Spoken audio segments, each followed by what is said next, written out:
Hunterdon Central, Anthony Rossi.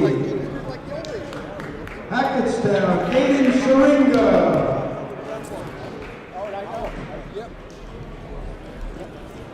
Third place match, Mat 2, Ladies and gentlemen, welcome to Phillipsburg High School and the 12th annual Hunterdon-Warren-Sussex Tournament Wrestling Championships. I'm Donald Brower, and as you saw in the opening, somebody featured as a man who's going to be on commentary with me, a man who is the only state champion in Lenape Valley history, Nick Colombo. Nick, thanks for joining us. And we're also going to have Mat 3 going as well, and we're also going to have James Clark in and out. James is actually a Hackettstown alum who's going to be interviewing the winners as they come off, and we're going to have a great night. I want to thank you everybody for coming and checking it out, but we got a good match. And Nick, talk to some people, tell them about this tournament. You've been in this before, what it's like to be in the finals and kind of run through it. Yeah, I mean, this JBS has always been a tough tournament. There's always good competition.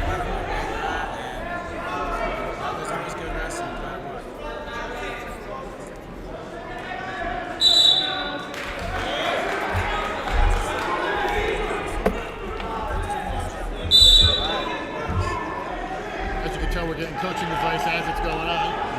The rule changes.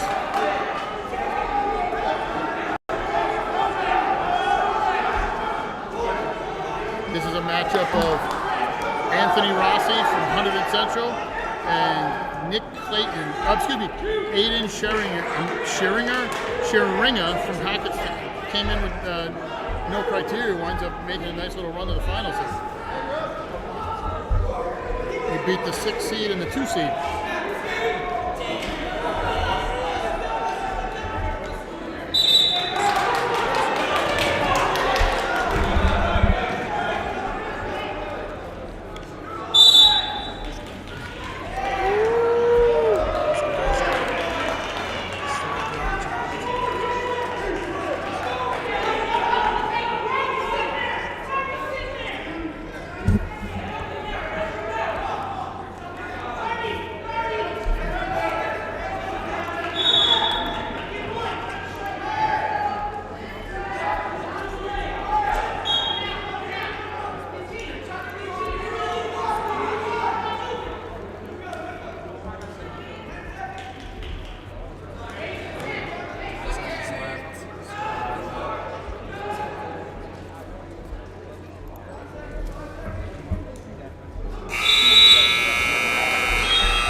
Rossi coming in as a top seed, you figure the pressure's got to be on him, and for Aiden getting to the finals like he has, it's kind of playing with house money, as I said. Yeah.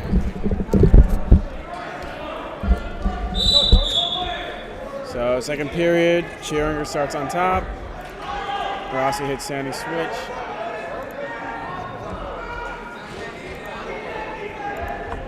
And Rossi gets out.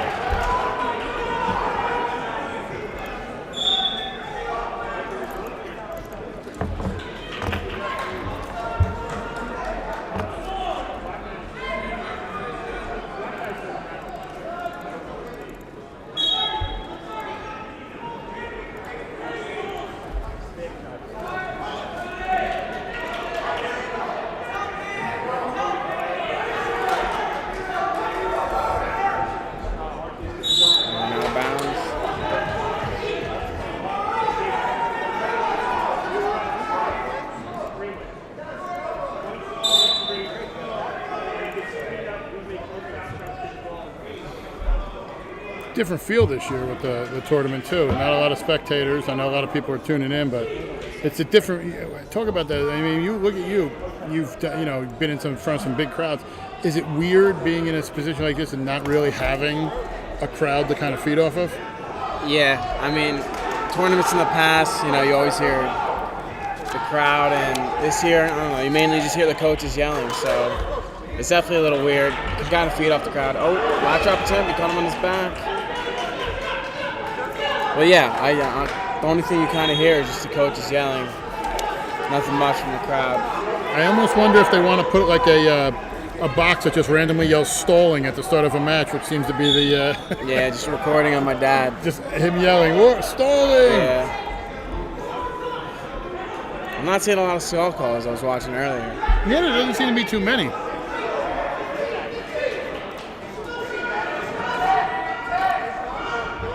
Just 10 seconds left. He's got the wrist. He seems to be in full control of us right now. Yeah, 5-0 going into the third for Rossi. And Scheringer chooses neutral. Let's see if he can make anything happen here. Wait, I'm just going to fill the other ones out. I don't give a shit.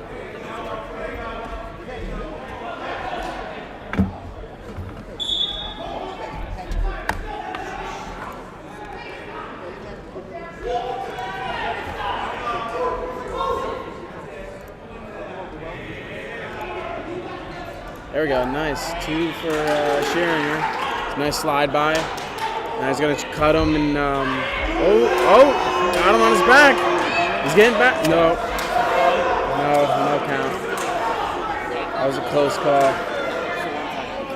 Now he's gotta either cut him or try to turn him. He's got a minute 15 left. And looks like he's cutting him. Minute 10, down by 4. He's got to push the pace here if he wants to score.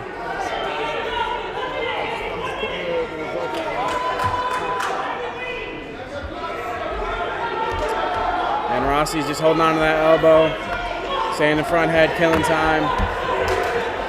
Oh, now he's chasing. Now he's got behind. 2 for Scheringer. He's cutting him again. Now 7-4.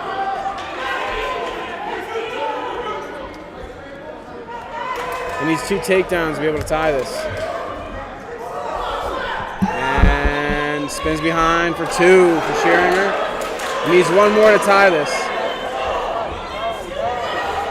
No, he didn't get his one. He's got 15 seconds and gets taken down. What a match. 10 seconds left.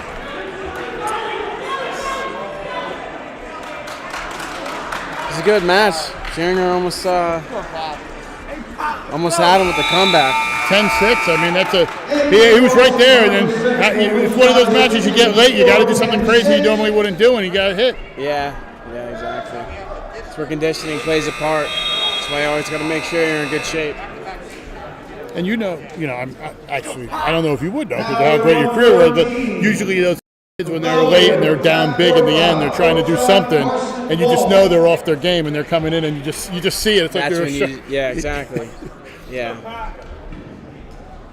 One thing we're also going to do is, as they give the medals out, we're going to grab the winners.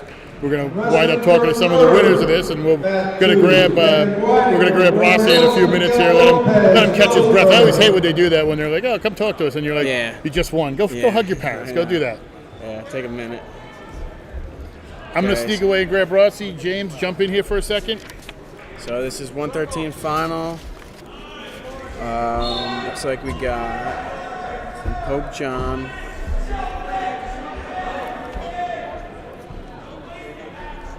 Walsh? Carson Walsh. John, and we have Belvedere's Patrick Horvath. Okay.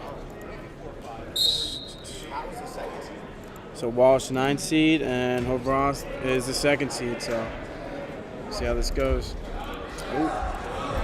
Walsh to go behind. Leads 2-0. Looking for that wrist.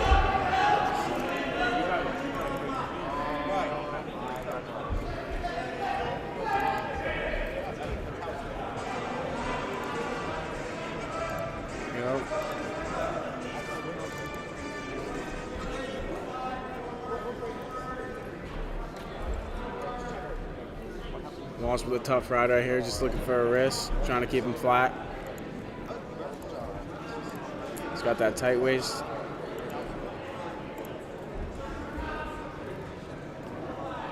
.40 seconds left in the first.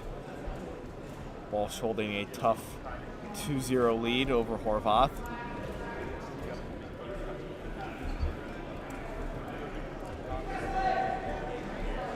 As he's trying to work to the side. He's got a leg in now. He's trying to get him flat. Might get a stalemate here. I think so too.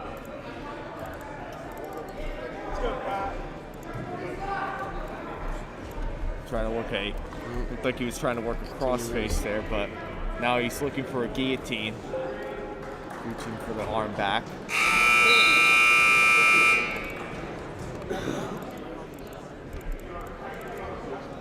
Choice for Walsh. Walsh goes down. 2-0 going into the second.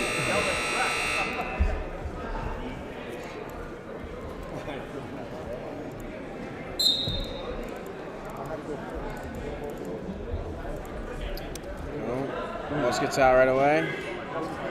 He's got him in front head.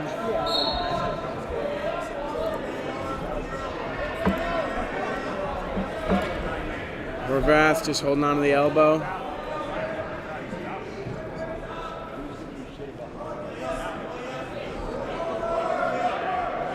This kind of position here looks like that the referee would hit a stalemate at this point. I think they're probably going to wait until, it looks like neither guy's looking for opportunities, but they're both still wrestling here.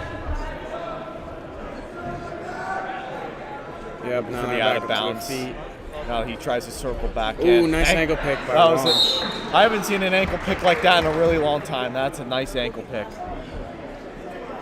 5-0 Walsh with 1:12 left in the second period.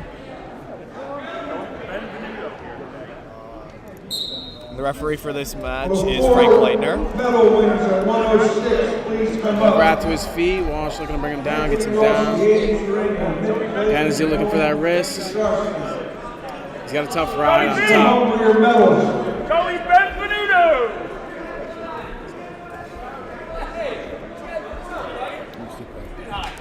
Now he's got that wrist. From here, probably going to look for a turn. You got the big time mat. I was over there.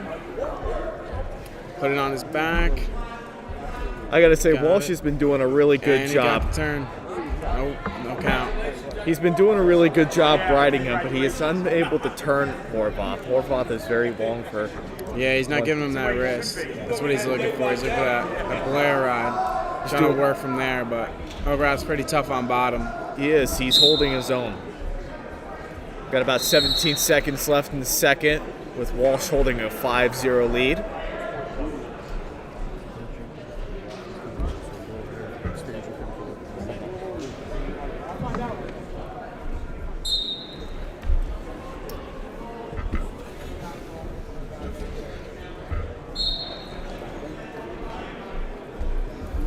Walsh gets him back down. 6 seconds left.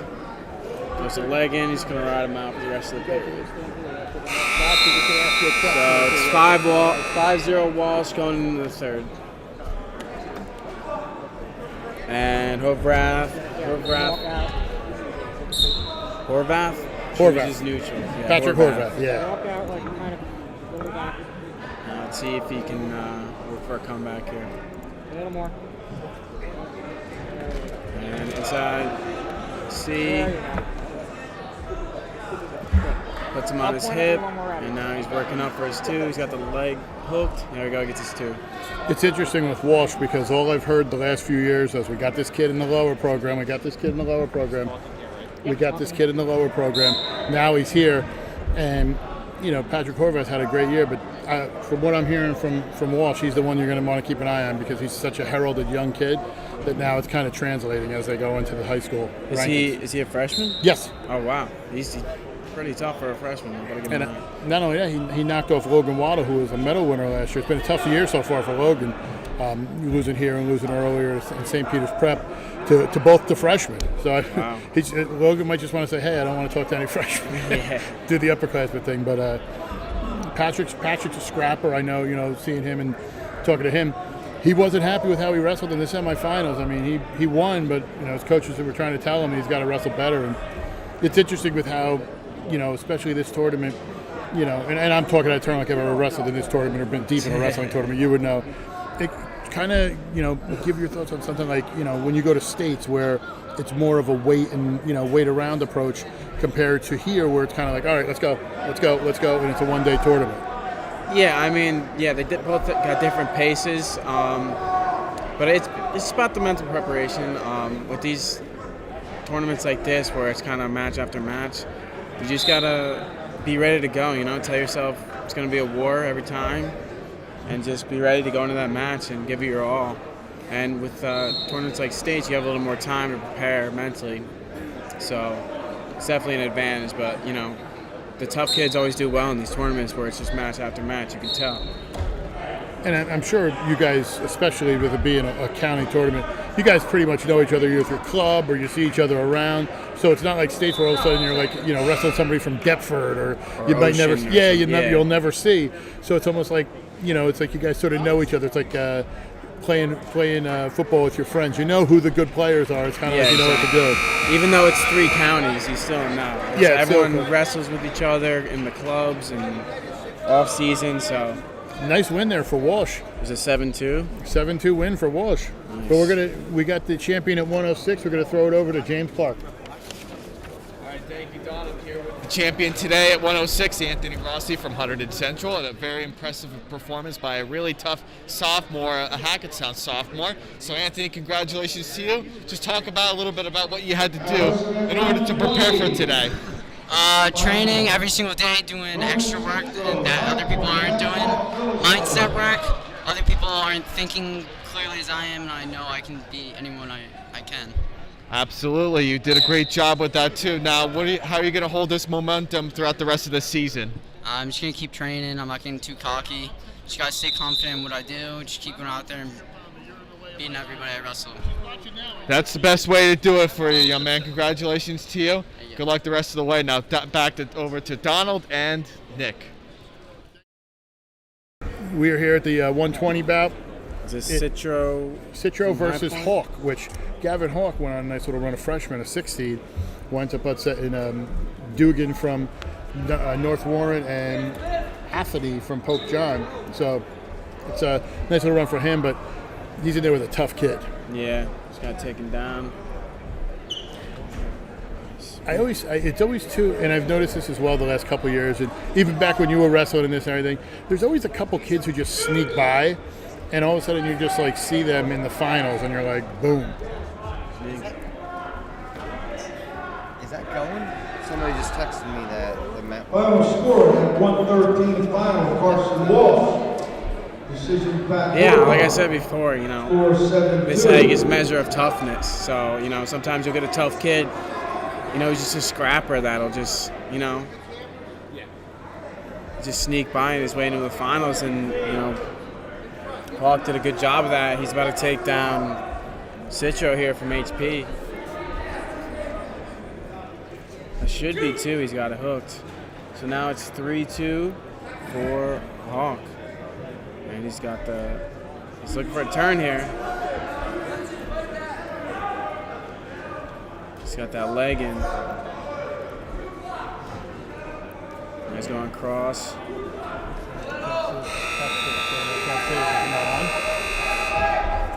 He's circling, looking for a turn. Wrestling for third place, Ben McElroy, North Warren. So 3-2 for Hawk on the second period. And Hawk chooses bottom. Tell them to refresh their page. Third place result at 113. Okay. Kevin Riding wins by major decision, right up, score 9-0.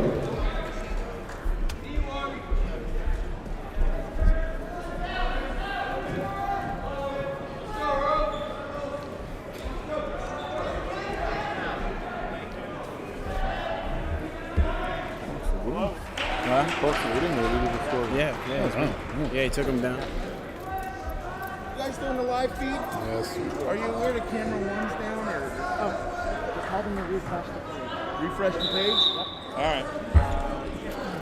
Hawk looking to drag him in here for that Merkel, and they go out of bounds. There's always one of these kids that come out of nowhere, especially in these tournaments. You see, looking at the results, as I was saying, it just always seems to be there's one guy you don't know. Yeah, exactly. And this kid's pretty tough, so I could see how he made finals. It seems like Pittsburgh seems to do that. They always have those kids that just Yep. grab him. And it's funny because he's wrestling high point. Same thing. Exactly, There's always yeah. those kids. They just seem to grab kids and get them out there. Yeah, they know how to breed them. I wouldn't be surprised if there's a wrestling farm up there somewhere, especially as big as this school is. They're just creating these kids. Yeah, to come out. exactly. just A laboratory of wrestlers. And the snap down. Got him in front head now. Citro just holding on to that elbow. And he's looking for the drag, go behind, and he gets it. So 2 for Hall. It's now 6-2. I'm actually kind of shocked by this. Not in a bad way. You assume that they get the seating right when they do something like this, and he's okay record. But people are addressing some tough competition this year. So yeah, definitely. But I mean, this kid's really tough. Sets a good pace too. I mean, it's kind of just nonstop offensiveness, which is hard to wrestle against. So 6-2 going into the third, and Citro will choose down. he's got to do something. Yeah. And he's in that position we were talking about before where, you expect to almost be a Hawk, but he's in that position where now he's got to kind of go out there and go against his game plan. He doesn't, from watching him, he doesn't seem to be a guy who attacks. He's more a defense that takes care, and now he's got to almost switch up the roles. Yeah, exactly. He's got to get real offensive, get out from bottom and start attacking. It's the only way he'll be able to win this match. I mean, I don't know if he wants to get up and try to take him down or go for some sort of reversal and throw him to his back. I mean, he's got to work something. He's down 4. Yeah, he's got to get to his feet. But, I mean, Hawk's just riding tough here. He just keeps getting him flat. Hawk looks like he's just got a little strength on him.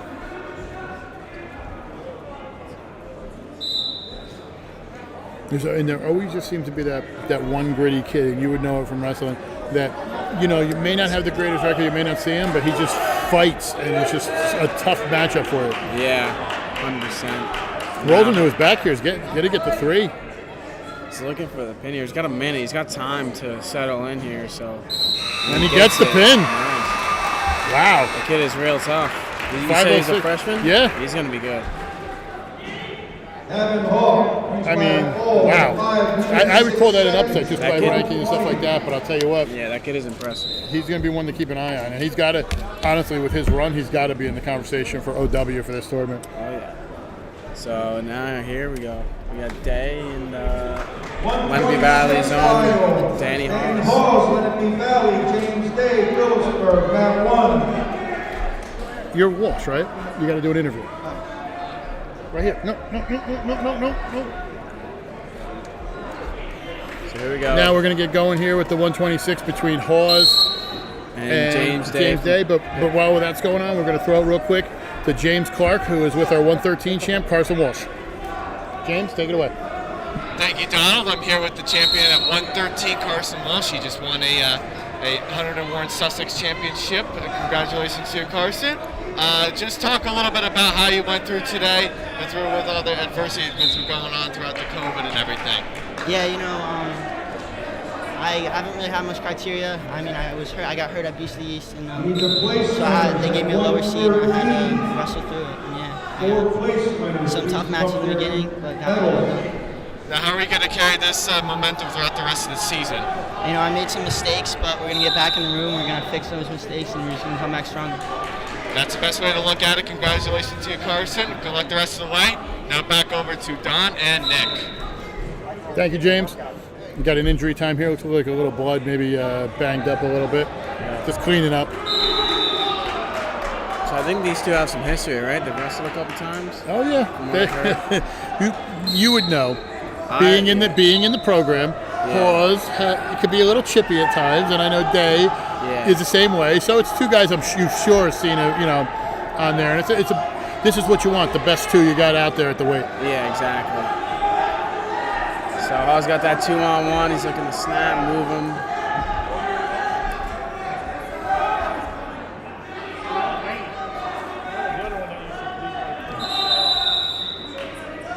Both men looking for it here, but they don't want to make a mistake. Yeah, exactly. I think they each know what they're good at, so they're wrestling careful here. But Walsh in on this, Day in on the single, and they go out of bounds. And And it's funny because Danny would seem to be more aggressive, and Day likes to get people coming in on offense. So it almost seems tailor-made for Day. But I think Danny knows that, and that's why he's not as aggressive. Yeah. Yeah, this is a match needed a strategy, and Walsh goes inside reach. He's got him in crackdown. And he's got the ankle and circling. Danny's got to get his leg back here. Danny's got to get some good defense going here. He's got that ankle. Probably call a stalemate here. You see much happen. See, interesting right there with the stalemate and with how they do it. Some are so quick to call it, and other ones I've seen let it drag on, and it's just on and on and on. Yeah, I mean, you gotta know. Like some wrestlers, like in that position, both guys are just gonna sit there and wait for it. The funny thing too is talking about Danny. I do the county site, so I have his father sponsor one, but his uncle also owns Napa Auto in Chester for West Morris. And we were talking about it. He didn't really know what I was talking about. And then all of a sudden he goes, wait a minute, you're the guy who does the wrestling videos, right? I go, yeah. He said, I haven't heard Danny talk that much in one sentence and make sense in years. And I was talking to him about wrestling. I knew what he wanted to talk about. And he started laughing. Yeah, I mean, a lot of wrestlers that way. I mean, so for me, I can't even put a complete sentence together unless it's about wrestling. So yeah, it has to be wrestling related. Yeah. It's just, I understand completely. Only thing I'm knowledgeable on. So you know what's funny is talking about that is how personal as we head to the second period here. One of the nicest and best wrestlers I've ever covered and seen, James Laval from Hanover Park, former head coach over there. Oh, yeah. Great guy. You put a camera on him, and it's funny because you would think that he, I'm not talking out of turn here, his brother's married to Snooki from the Jersey Shore. Yep. So they're used to being on camera and stuff like that. I'd put the camera on. Ooh, we got a scramble here. Yeah, Danny's looking for that reversal. I think they're looking for a reversal. They're probably gonna stalemate here, I think. Or maybe stalling on the bottom guy. He's kicking, trying to get holding away. on. Yeah, he's holding on. Yeah. I'm surprised. Okay, so they did. So when James took over as head coach, I interviewed him, and the exact question was, I said, hey, coach, you got a really good mix of upperclassmen who should blend well with your lowerclassmen, and they're tough. How do you think your team will do? His exact response was, we have a great mix of upperclassmen that'll blend well with our lowerclassmen. I think we'll do well. So he basically repeated it, but just changed the verbiage. That's what you got to do. If you don't know something, just repeat the question. I've had that happen too. Can you repeat the question? I said, how do you think you're going to do? I didn't realize that. I think we're going to do good. Oh, Danny's looking for a reversal here. Some good scrambling on bottom. Danny likes to move on bottom, which is nice. And you know what I like about this match too is you're seeing so much defense by a lot of these guys. You think somebody's in deep with a single. It's great defense off it because it's not all one-sided. Yeah, exactly. Yeah, some good wrestling here today. And this is always one of the best tournaments. So yeah, 100%. Once again, thank you to the Hunterdon-Warren-Sussex Coaches Association for letting us come out here and cover this on GardenStateHSWrestling.com.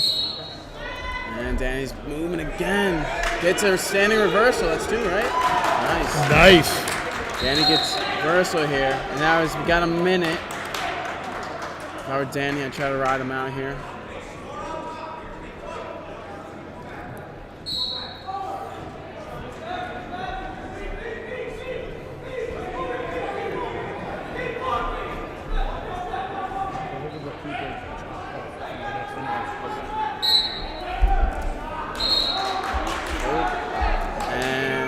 Right up for Day. 50 seconds left. Day putting his hands on his knees. He's looking. I think that's the one thing time with Danny. Sometimes he'll get in that point where he kind of, I don't want to say mental lapse, but he leaves the leg in a little bit. But that's, I may have been spoken out of school right there. Yeah, I mean he's got to get him to the mat. I mean he's running. Clean the mat for Day. 1 point for Danny Hawes. And that changes the complexion of this match because now he's got to get the takedown. Yeah. Still, Danny can do what he needs to do because it's still only tie it. Yeah. And that was a clear case of thing. It wasn't like he was trying to run off the mat. I mean, do we not see that? Yeah, he was literally just crawling off the mat. And Danny's got that whizzer in. Beautiful Good defense call, there, good but then, call. I thought that was a takedown. Yeah, Danny's gritty in those positions, which is good. So 13 seconds left. I don't think Danny's been hit with a stalling call yet, so. Nah. Danny's got that 2-on-1, 5 seconds left. Danny Hawes is going to take it here, and I think you're going to hear his dad screaming up there. One more period. Oh, I'm sorry. Last period. They fooled me with their numbers. I'm sorry. They had 3 up there. I thought he won. Oh man, I feel stupid. Let's reverse that. Back and forth. No, Danny Hawes goes to the third, leading 3-1. Day goes down. Day taking some deep breaths.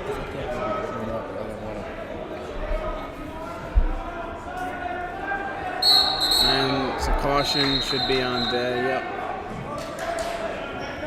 That does make sense because they accidentally put the. Just so people don't think I'm insane, they accidentally put 3 up, so I saw the 3, and I'm thinking there's not a lot of action going on at the end here trying to get points. Like, Yeah. All right, so right after Day, so that makes it 2-3. Danny is up with 1:50 left in the third. Danny looking for a shot, and James is trying to push I think it. Danny's just keeping his legs out of reach. He wants to stay low. Oh, he's looking for a low ankle. He's got to come up. Or him, I'd try to score here to seal it, not just hang in there. He's got to hook that leg and He's turn. got to turn into him. Yep. Just turn into him. Keep turning into him. Got to keep moving. Clear that arm. Get in there. He's got his legs tied up. That's a tough position.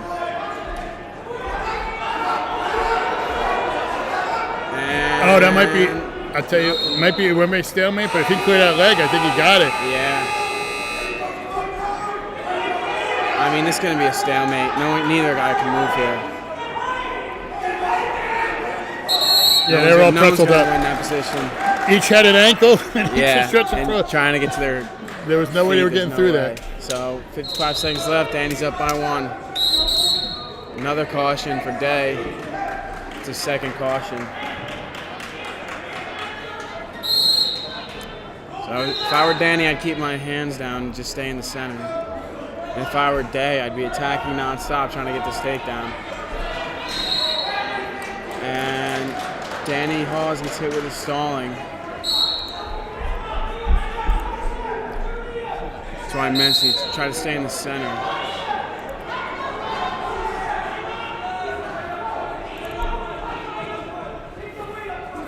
"35 seconds left." I think that stalling call is going to make Danny a little more aggressive than he wanted to be going into these last 30 seconds. He definitely wants to stay in the center. Oh, nothing. Danny's sitting here. Let's see what they do. 20 seconds left. Danny's just got to hold him off for 20 seconds. That's nothing. No, That's the 2. Danny's got to get up. Only got 10 seconds left. 9 seconds. Man, I think he's...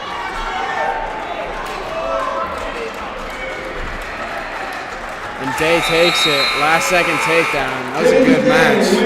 I'll tell you what, that stalling call, people don't realize it. It made him a little more aggressive than he had to be, and he had to get in there. But before we head to James, I want to thank one of our sponsors, Champion Athletes, for being the sponsor. Dan Warnikoff has been a huge proponent of the GardenStateHSWrestling.com brand for the last 9-10 years, and he's a big sponsor of us. So go to ChampionAthletes.com. Dan Warnikoff, the nutrition you need to be a better athlete. But we're going to head to James with our winner at 113, Gavin Hawk. We're going to go to James Clark with our winner at 113, Gavin Hawk, or 120, excuse me, Gavin Hawk. James, take it away. Thank you, Don. I'm here with the champion from Phillipsburg, Gavin Hawk, won his very first HWS title. Congratulations to you, Hawk. I'm sure it's an exciting day for you and the Phillipsburg community, as you guys have such a rich tradition here of wrestling. Just talk a little bit about what you guys had to do in order to prepare for today, in order for you to get this win. Okay, thank you. Just preparing. We practice every day. We work hard after school. So our coaches are really good too. So they always prepare us. Yeah, I'm sure it was a really exciting win for you. Won in dominant fashion. Now, you guys are up into Group 5 this year for the first time, and I don't know if it's been a long time or not, but you guys are on a mission to win a Group 5 championship. Do you guys feel like you have the chance in order to do so? Yeah, I feel like we do, especially since like the kids in our team, even the seniors, still haven't won a group state title. So we're like just hungry for the state title, you know what I mean? Absolutely. It's been a couple of years, but I think if you guys keep your mind to it, you guys will do great. Congratulations to you, Gavin. Good luck the rest of the way. Now back over to Don. In the first period, between Justin Holly, the 9th seed from Pope John, and Sean Redfield from Warren Hills, the number 2 seed. So Redfield's up 2-0 after a nice scramble off of one of Holly's shots, and now he's just riding tough on top. And they get a potentially dangerous 1 point to Holly. So now it makes it 2-1.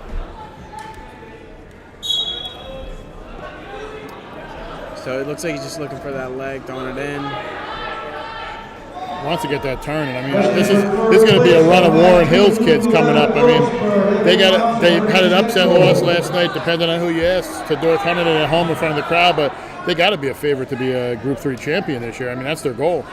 They're a tough team this year. I haven't been following. They're very tough. They're one of the teams that if there wasn't a COVID shutdown from team tournament last year, they most likely would have won a sectional, and if not, another one. So I know that's their mission this year to get down there, especially with this group of seniors who has been, really good for them, including who we'll see up there, Tyler McCathern, Jared Pantuso, and those guys up top. And Sean here is a junior, so I mean, it's not like they're going to drop off. It'll be interesting to see.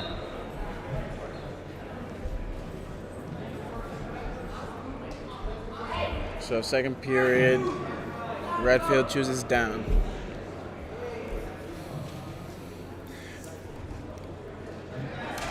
Again, thank you for joining us for the 12th annual Hunterdon-Warren-Sussex tournament.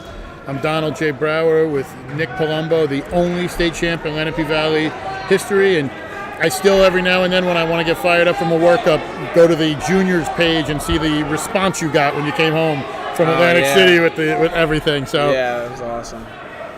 The way it's done up in some of those counties where they're welcome home, with the blaring.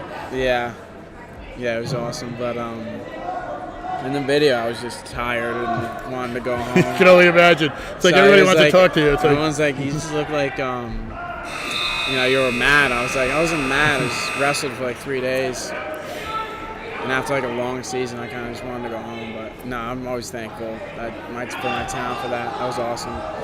It's funny you mentioned that about being tired. It's the same way, like you always go to somebody's wedding and towards the end, and you're like, I've been dealing with this for a couple months, and now I'm been up all day. Like you showed up at 5 o'clock to eat some food and go, I'm tired. I've been up all day doing all this crap. Yeah, same thing. All right, here we go. We got a scramble. I believe Redfield is still on bottom. His ankle turned a weird way there. And these. I always get scared when I get in certain positions and scrambling just for that reason. So you got to be careful in there. Because it's just ankles that are just going, ankles and knees that are going ways they're not supposed to be. So. And those ligaments, you never know. It's the worst. It's always tough. You don't know how something like that could happen. It's always the weirdest part. I mean, how many non-contact injuries you see in other sports? It just could be like, okay, boom, like a ticking time bomb. And, Yeah, exactly. He doesn't seem to be in as much pain right now, so maybe it was just kind of that initial shock. But we'll see if he can get out there and compete. Please come up for your medals. Going back to what we were saying about championship athletes, I used to use Dan Wernickoff, and he really knows what he's doing.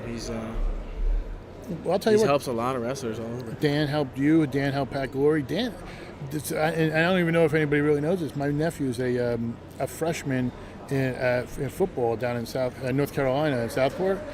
My sister heard the podcast we did at the beginning of the year. She contacted Dan. Dan's going to be working with my nephew in North Carolina. That's awesome. So yeah, Dan really knows what he's doing. He knows exactly what he has to do. Check him out, championathletes.com. Looks like Holly's good to go. He's back on top. And gets him back to his mat. Just crab riding him here, staying tough on top. He's got 40 seconds left, and now he throws double boots in. Just got to try to extend him here. And just pull his wrists out, get him flat. Gets one down. You got to arch your back. Now he gets him flat. 20 seconds left. It looks like he's going to finish out on top.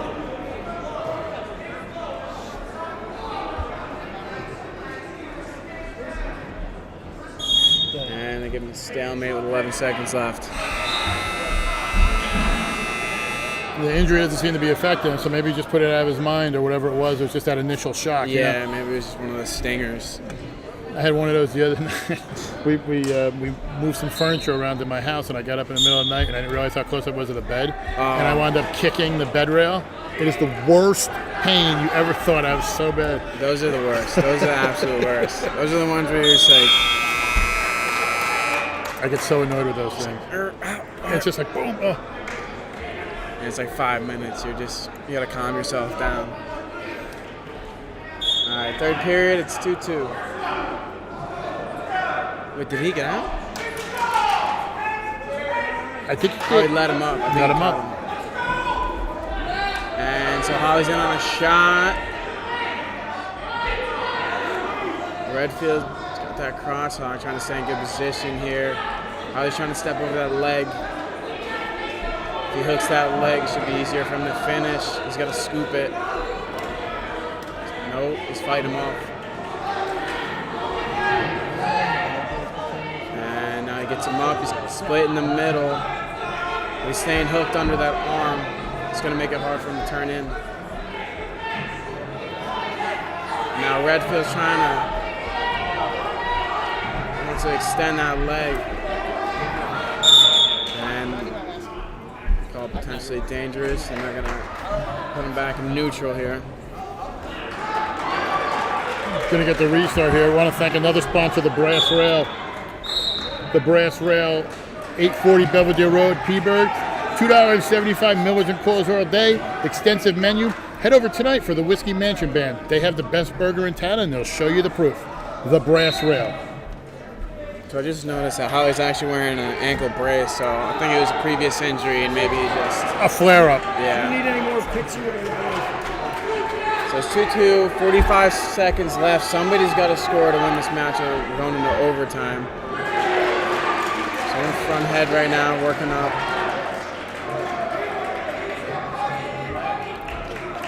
Redfield goes for an ankle pick here.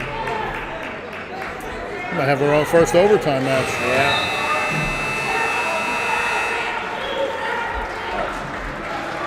Goes for another ankle pick. He's going to get a headlock here. Maybe not. Nothing yet. Holly's got a... Oh, Holly puts him to his back. Wow. What a sequence. 5 seconds left. Finishes out on top. And Holly takes it. What a match. You know what I said about Holly? Might be right in that range for outstanding wrestler as well. Yeah, that was a great match. There was a lot of action in that match. So Holly takes it. Now we're going to go to James Clark with our winner at 120. Or 126, Mr. Day. James, take it away. All right, thank you, Donald. I'm here with the champion for today, second champion from Phillipsburg, James Day. James, congratulations to you, man. This is a huge win for you and your team.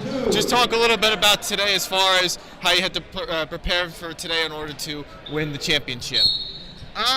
Well, today, especially in the championship bout, things kind of didn't go my way early, and that's kind of when you got to dig down deep and dig a little bit. Just preparing as hard as you can in the practice room, things like that. Yeah, absolutely, because it looked like you guys work a lot as far as scrambling goes, because you were scrambling with him the entire match. What prevailed you to get that takedown at the end? A lot of that's rolling around with coaches. Galetta helps a lot. He's one of the funkiest wrestlers I've ever been around, and we always battle in the practice room, so... Yeah, absolutely. If you keep doing that, you could get yourself on the podium this year. James, Congratulations to you. Good luck the rest of the way and for your team. Now back over to Don and Nick. Thank you, James. We are at the 138 final, and we have a battle of two guys, Voorhees, Wirecheck, And then I'm going to mispronounce his name horribly, Phillipsburg fans. I apologize. Inamorado. I'm hoping that's close enough. But That sounds right to me. that sounds close, you know. I'm from East Hanover, so we have a little bit of the Italian stuff. But, you know, sometimes there's always a accent on one or the other word, you know, one of the letters you never know about. But So, Inamorado up by 2. 55 seconds left to go in the first.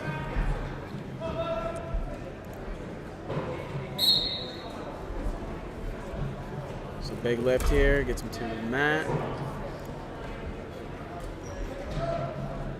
He's got a tight waist. I think he's looking for that wrist. Yep, got the wrist.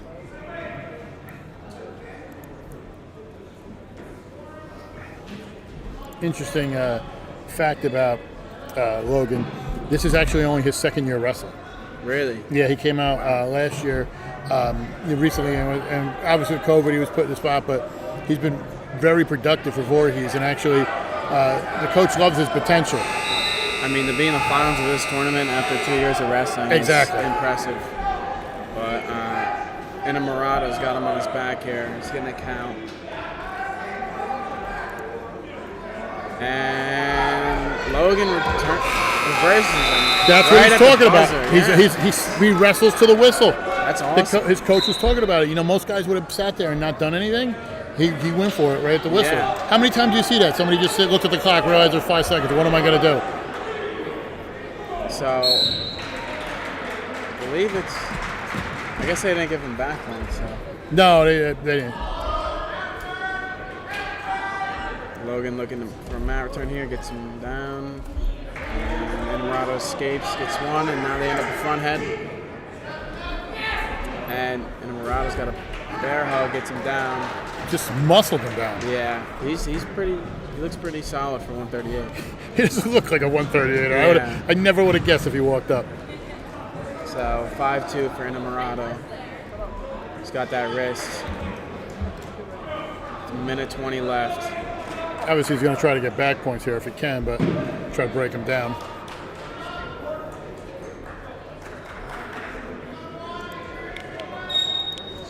He's not doing much. Logan up on his feet. And big lift. Logan stays on his feet. Now he's back down. Up to his feet, and he's trying to switch and gets merkled. Gets a 2 count. Nice adjustment there. It looked like he was a little out of position. Wound up rolling back in. So now 7-2 Inamorado with 35 seconds left. And he's got a bar in. See if he tries to run it here. He's in good position. He's got it deep. Yeah, he's pinning that arm. It looks like he's... and he throws it half to the other side. If I were him, I'd just take it slow right over. I think what a mistake might have been there, and hopefully I'm not talking that turn because you're a better wrestler than me, was when he let that other arm pop out from under the stomach. I think that kind of let the tilt point go. And exactly, because now they can use that to post, which makes it way harder. And he looked like he had that shoulder dug in, like he was going over. And when he cleared that arm, it opened him up and gave him back to a base. Yeah, so they get it.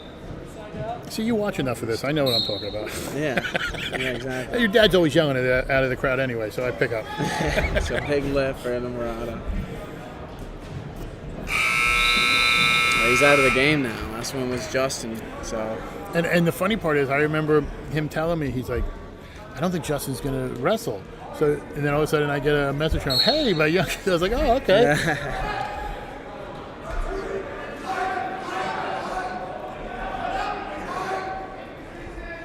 Puts his head underneath the legs and try to come up and turn into him. But Logan's doing a good job putting weight on his head, which is when Inamorado comes through. Like I said, 2 years, Wykoric's a good wrestler. Yeah, for 2 years. I mean, there's no way I'd be good as he is in some of these positions after 2 years. But right now he's got that leg trapped. He's got that leg trapped. Not in a good position right now. He's getting turked. Just a reminder, coaches. He's got to crawl forward, trying to get that leg free. And and Murado just being tough here. For everybody who's wondering what that buzzer was, we're doing the third place mats on the other feed we got going on. Third place bouts are on the other link. So, but let me ask you, when you're in a match like this and you're wrestling and it's, you know, you hear that, did ever you just hear a buzzer and think, or are you always kind of conscious somewhat of your? No, yeah, I'm always kind of like locked in my match. After a while, I mean, I'm sure years of doing it, you kind of just get used to, you know, all the white noise in the background kind of just like doesn't really bother you, or you don't pay attention to it. But I mean, sometimes at like an open tournament or something, if you know, there's a million whistles going at once, I'm sure that you'll go. Yeah, it's like. Okay, so Logan gets 2 here. So that makes it 9-5 with 15 seconds left. No. Everybody else. Mat 2 wrestling for third place at And Murado gets 1. Aiden Portney, Hunter Central. And your winner at 138, Joe Inamorado. Wow, before we head to the next match, let's head to our man James Clark, who's with the champion at 132, Justin Holly. James, take it away. All right, thanks, Don. I'm here with the champion for today, Justin Holly, at 132, won his very first HWS title. Justin, congratulations to you. I'm sure this is a big win for you and your school. Just talk a little bit about as far as what you had to do today in order to prepare for this win. Well, to prepare for this win, I knew I had to come in this tournament best shape I possibly could. I knew I had to wrestle a lot of tough kids going through the tournament, so I just kept my head in there through the whole tournament and knew I just had to grind through all the matches. Absolutely, you really worked through a lot of adversity, especially in that final. It looked like you were injured there with your ankle or something like that. How did you prevail for such an injury like that and to come back and get that win? Well, I knew in the heat of the moment, it's just your adrenaline's going so much, and you just got to get that win. So that's what happened. I just knew how to go out there and get that win. Honestly, that's the best method to win. Justin, congratulations to you, man. Good luck the rest of the way, and for Pope John as well. And now back over to Don and Nick. Thanks, James. As we jump in here on a scramble between the top and second seed here. Jared Lee from Warren Hills, 11-0, entering the tournament, and another undefeated wrestler, Taylor Sibley's from Newton. Tyler Get an injury time. Injured his shoulder, so. While we have an injury time, I gotta pay some bills. Thank you to Nicolosi's Pizza. With a casual atmosphere and attentive staff, Nicolosi's is New Jersey's oldest pizzeria since 1964. Pickup, takeout, or delivery. Located in the Hillcrest Mall. All your favorites. Give them a call. Nicolosi's Pizza. And UPWA Pro Wrestling.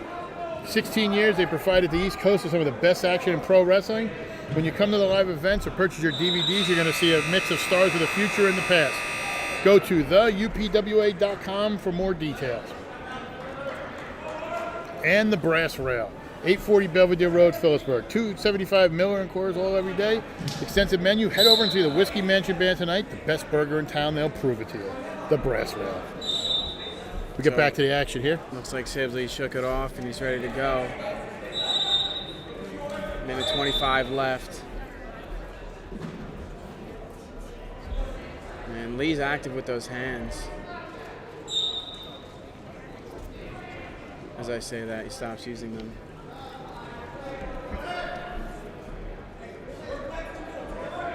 There he goes.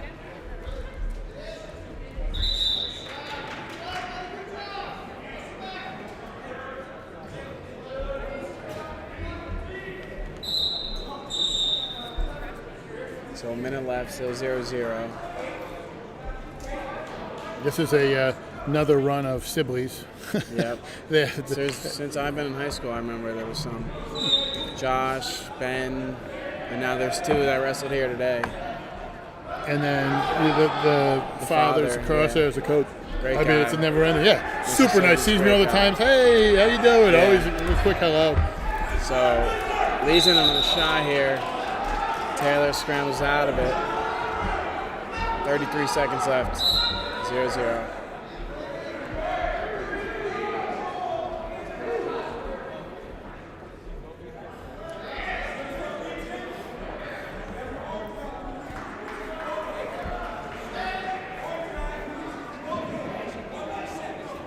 .15 seconds left. See if somebody can score here. Coach Bullitt throws in a little bit here and there, but I think he knows Sibley's has been training these kids to wrestle since a kid. Yeah, exactly.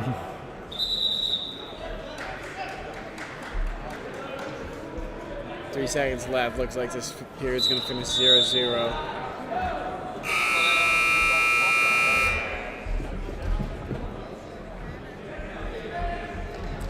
Sibley's shoes is down going to the second period.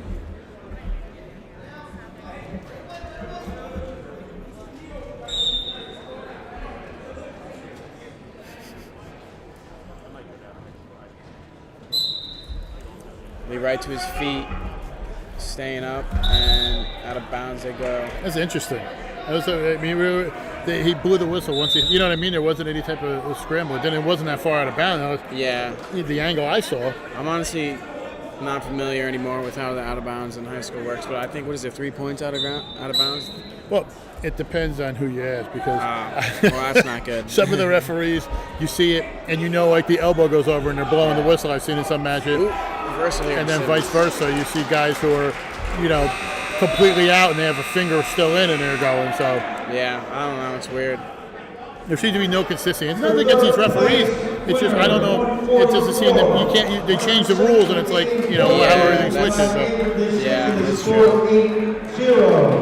Remember when I was in high school, the rules were changing constantly, so I'm sure it's hard for them to keep up. Yeah, it's almost like you got to have a refresher class to let these kids know. Yeah, exactly. And it's funny we mentioned that Sibley's is wrestling here. His brother's on the far mat at the front wrestling for third place, so it's a Sibley sandwich. Yeah. Upton takes Sibley from Phillipsburg back to the He takes a shot, and they go out of bounds.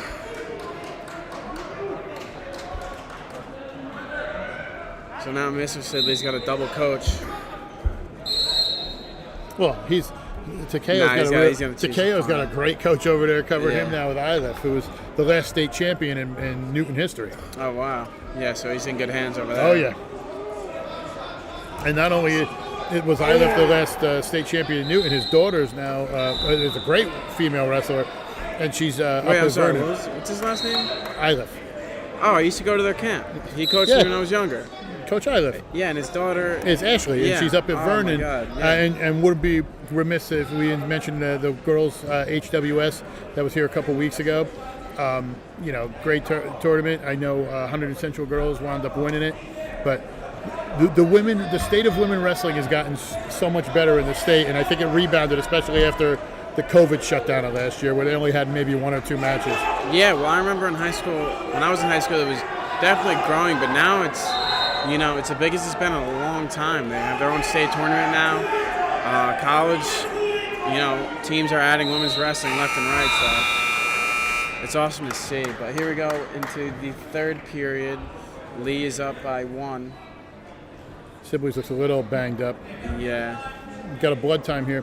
While we have some time here, no sponsors. I think we'd be, just made me think of it, I think we'd be a little remiss if we didn't mention the passing of a longtime coach.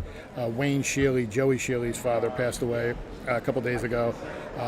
Joey was 7th at 170 in 2017, and Mr. Shealy was always that guy who would say hello to you at a tournament and ask how everything's going. And when I would go into the Morris Hills room to go do my videos, he always had the intel on the young kids coming in and knew everything. He was a great man. He was a credit to this sport, and I know he was very successful at Newark Academy and stuff. But Coach Shealy, you'll be missed, and you're an immense credit to the sport. Yeah, he's one of the best people I know. We used to travel everywhere with him because I was good friends with Joey, and it was just sad to see. But he was honestly, a legend in the sport. And you know how much somebody influences it when. How many people, mention that person, how nice he is. And I have not heard one person in all the stuff say a bad thing about him. Yeah, he was a great guy. He was amazing. He's going to be missed. Very much. And I know Joey's talked about doing some stuff with Morris Hills as well, so I'm passing the tradition on. And, that's what he wanted, and that's what I think he got. So I missed who just started on bottom. Was it Sibley's who just started on? Oh, no, I guess it was Lee started on bottom, so that makes it 4-2. So Sibley's got to get offensive here. Try to tie this up. He's got to get in there. And he drags to a single. Almost had Lee it. fights him off. Lee's busy with those hands, keeps him on the head. See, a lot of these moves I never had to worry about. I was a fat guy. It was like sumo wrestling out there. You just kind of realize and knock him down. It was pretty much what it was. Just gotta worry about snap downs. No, you get him there, or if it's a really heavy guy and he leans in you, you snap him down. If he leans back, you push. That's all I was taught. So Lee's got a minute to tie this up. I'll tell you a funny story about heavyweights when you get in there, but it was about a coach whose kid made it to the semifinals of the States probably about 10 years ago. And he literally said he would quit on the spot if the kid won the state title because all he taught him was underhook throw. And the kid made the state finals. Wow.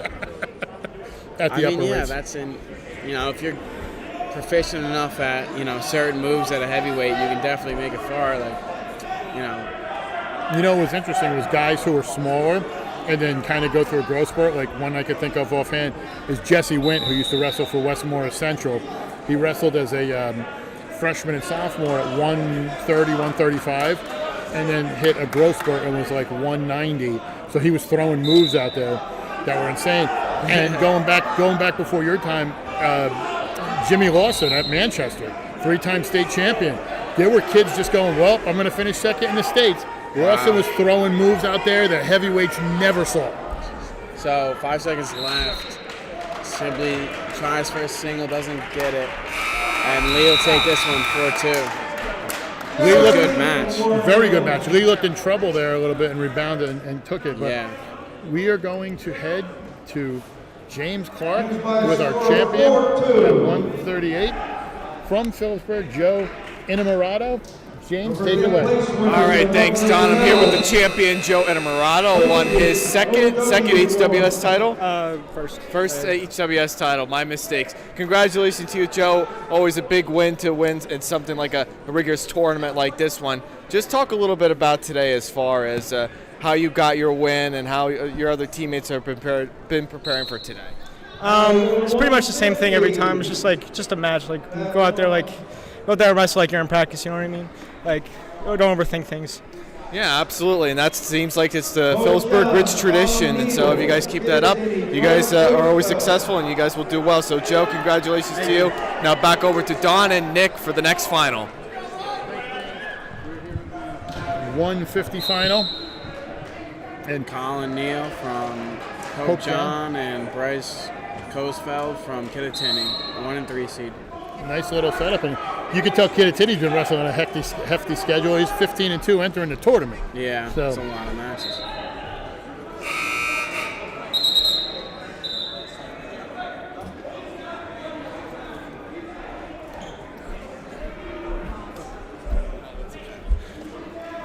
Don't let anybody. Tell me to go.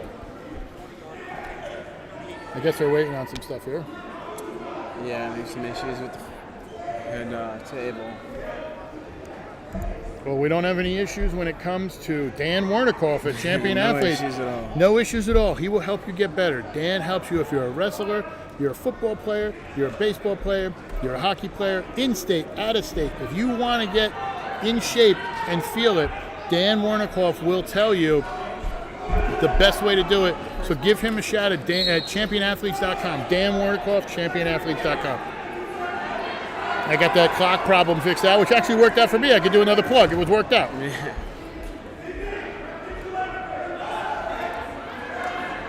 So both guys firing off shots here. I think what these finals has proved to me, amongst other things, is I think a lot of people were signaling this might be the year Pope John might not live up to its standards. And so far they've looked very impressive in the kids they've entered. So, yeah, I mean, ever since, I think, maybe my sophomore year, they've been one of the better teams. Honestly. Yeah, with the takedown. Yep. Yeah, I remember before that, they were never known for wrestling, but, they got Robbie back then. They got JoJo. Yeah, they had a good run of kids there. I mean, I can't even, a couple of the non-public B North. I think they even went down and won the non-public B total. And it's been a good run for them. And they had a couple transfers, this and that, changing coaches. Well, it was actually going back to their previous coach, but yeah. Now wrestling on mat 2, 157, Nick White, Florida. Escape here. Phillipsburg on mat 2.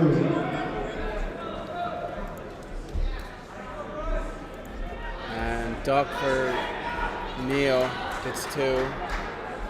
Make it 4-1 with 40 seconds left.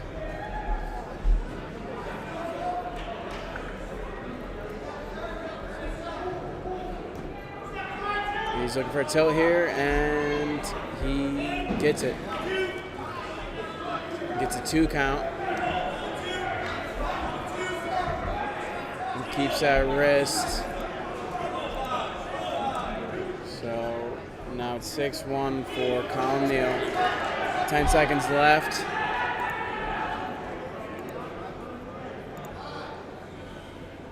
And he finishes one out on top. Neil was given a little history on Neil. Neil actually talked to his previous coach, Russian Alpa, and some other people. He was blocked in the lineup behind some people. And so with graduation and some transfers, it opened it up for him. And he's kind of been that quiet leader for them. So it's showing here. I mean, you make this final, as we said with some other stuff, you got to be good. Yeah.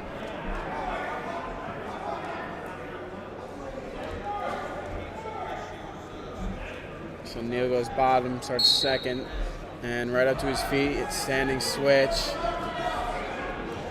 and pops out the back and gets his 2.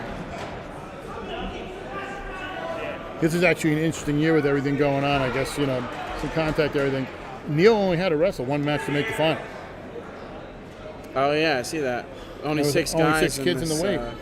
And I know a lot of people had thought with the elimination of the upper weight that would change, because you probably remember when they instituted, or even you were a little younger, when they instituted an upper weight and took away a middle weight, coaches were like, we don't have upper weights. Why are you giving us another one to fill?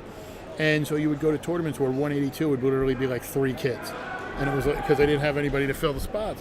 Now they've rearranged it, and I understand everybody talks about opportunity, but if you're in a tournament like this where it's multiple teams and you only got 6, maybe the state should think about dropping down to 13, just to make it so you all have full lineups. And I'd rather see full matches instead of a bunch of forfeits. No, I agree. 14 weights is a lot, especially when you compare to college, we only have 10. Mm-hmm. So, I mean, especially with programs now, I know Leonard B. Valley, we've kind of been struggling to fill all our weights. So, it definitely helps some of these smaller schools fill their lineups. And it just makes instead of walking into a tournament, wrestling only 2 matches, you walk in and get the full matches. So, it'd be good for everyone. It would, and then it would make it easier, and everybody goes, well, what about opportunity? There's competition. Like, there's going to be a winner and loser. Let have wrestle us. Like, for example, with them eliminating the upper weight that they did, looking at Warren Hills and how good they were, they have a kid, we called the John Goals 2 weeks ago. They have 2 guys at 220. One's a state medalist, and the other one just was getting an opportunity. He wound up winning it and winning the goals. He's not even a starter for them because they can't bracket out the weights. It's tough. Yeah. They would be even better if it was broken down. Yeah, it's tough to figure out, but it's definitely a couple changes.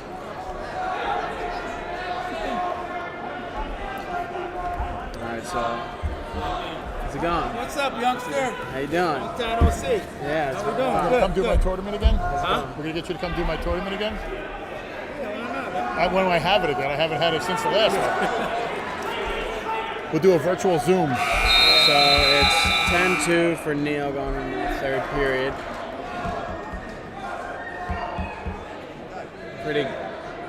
Pretty big gap here for Coesfeld to try to come back from. Well, I'll tell you what, if you have a gap in your appetite, you might want to take a ride over to Nicolosi's Pizza in Phillipsburg. With their casual atmosphere and attentive staff, Nicolosi's is New Jersey's oldest pizzeria since 1964. Pick out, take up delivery. Located in the Hillcrest Mall. Nicolosi's Pizza. So another takedown for Neil. He's got a major now. A minute 30 left, so His I mean, coach Neil's wants in him to control. keep scoring, yeah. I mean, if I was Neil, I'd try to open this up as much as I can. I mean, like you said, he's only had one match, so you might as well make the most out of this match. So Yeah, get the cardio up, get a little work exactly. Now wrestling on mat 2, 165 consolation. Nasty crossface. Noah Shealy, Del Val, Tom Bernetti, Hunterdon Central. So escape for Coesfeld and a minute left. Neil might have, looks like he's got a little something going on with his shoulder. Yeah. Trying to loosen it up a little bit. So Coesfeld in on a single, and Neil, jeez, that was real nice. Ankle pick. Sits Coesfeld immediately, gets his 2, and that makes it 3-14 with 35 seconds left.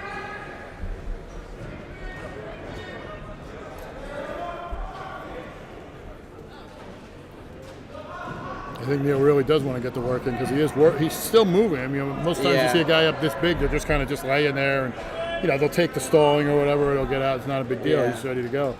So now back to his feet again, and kneeling on another shot and straight to his back, and gets He gets the pin. Nice. He had to do something. Yeah. He had to go for it. It's a good job by Neil. Colin Neal wins by a fall in 5 minutes, 52 seconds. Colin Neal is your winner at 150. Let's head to James Clark with the winner at 144, Jared Lee from Warren Hills. My alma mater, better than Hackettstown. Let's take it away. I don't know about that, Donald. We'll debate about that later. But I'm here with Jared Lee. As he said, he's from my arch rival, Warren Hills. He won his first HWS title. So, Jared, congratulations to you. Always great to win in a tournament like this. Just talk a little bit about as far as what you and your teammates had to do to prepare for today. We've put in the work in the practice room. Coach has really been hammering us about wrestling the full match, never letting down. And I feel like that came into play with that match right there. I just kept the pace on him, and eventually I could feel the conditioning in myself as I become better and he becomes more tired. That's the best method to use because Warren Hills has, just like Phillipsburg, they have a rich tradition of wrestling. Now going to Phillipsburg, you guys have Phillipsburg coming to you next Friday night. Now, this is your best opportunity to get a win against them in like 30 plus years or something crazy like that. Yeah. Do you guys feel like you have the chance to beat Phillipsburg next Friday? I do feel like we have the chance to beat Phillipsburg next Friday. We're coming off 2 tough losses. I feel like that's going to motivate us in. Our 106-pounder's out, but he's coming back for Phillipsburg. We're going to be ready to go. Well, I wish you guys the best of luck. Congratulations to you, Mr. Lee. Good luck you. the rest of the way. Now back to Don and Nick. Thank you, James. Just so you know, Hackettstown people, don't come lynch me. I'm a Warren Hills guy, so that's why I love Hackettstown. It's cool, but I don't want any angry letters. Lenape Valley's better than both of them. He said that. You guys can come get me if you want. But so who we have here? We have got Tanner Peak. 6th last year at 152 for Hunterdon Central in this gym because this is where States was. Oh, nice. So, and then Stephen Dowling from Kittatinny. He was also a medal winner a year ago. He finished 8th at, I'm pulling it up right now, I should have had this already done. He finished 8th at 152 last year. Nice. So I know this is actually my the weight I compete at in college. Oh, nice. 57, yeah. So yeah, so 2-0 for Peak. 20 seconds left. I think Peak, if he really wanted to, could get down to like 140 if he cut his hair. Yeah. I don't know if that would happen. I don't think it'll ever happen, but no, I'm kind of jealous. It's nice. That's like one of those you think he's wearing a wig, so you walk up, you pull on it. It's like, no, it's really my hair. So Dowling will defer Peak. Peak chooses bottom, going on the second. Yeah, Dowling defers, but if you don't want to defer your hunger, head to the Brass Rail tonight. Whiskey Mansion Band, best burger in town. They have certification, they'll show you. $2.75 Miller and Coors all day, every day, with an extensive menu, the Brass Rail. So Peak right to his feet.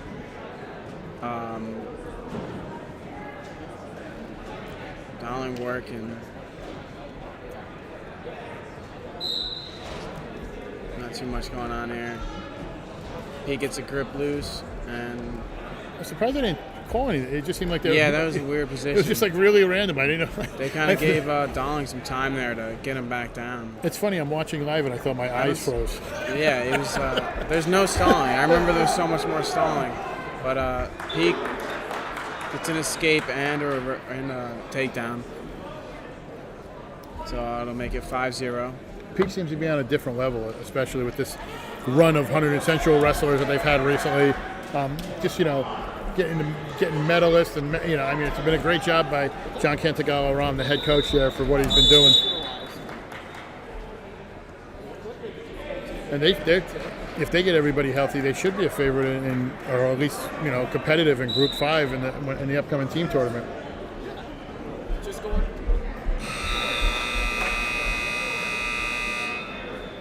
So 1:04 left. Dowling to his feet, and he'll get one. Nice escape by Dowling. So it looks like Peak likes his front head. So scores again. You got to be careful. That's how he scored last time. The front head. He reminds me of a wrestler from when I first started covering wrestling for the Star Ledger, Scott Winston. Scotty Winston. Because he was just a takedown machine. Like, he just was that solid guy that you looked at, and he would just be like, boom, boom, boom. And it just occurred to me with Peak. It's just very similar. I mean, funny story about Scott Winston. I knew his family, and I had always heard his brother Dallas was the better athlete, but Dallas did not like wrestling. So Dallas was just a natural athlete better. Scott worked hard and earned it every day. His coach used to tell me how much work he put in before and after practice. It was almost like a job for him. And he'd be one of the all-time greats in New Jersey. Yeah, I remember watching him compete at Rutgers when I was young. Heading to the third, up 7-1. We can't blame the interview guy.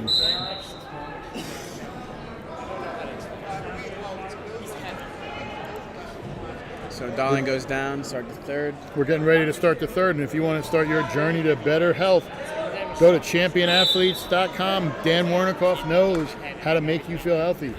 You could be in there. You could get any type of nutrition you need. You could be an athlete, non-athlete. You could be in New Jersey, out of New Jersey. WrestlerNutrition.com, Champion Athletes, Dan Warnikoff. My family uses him. That is the truth.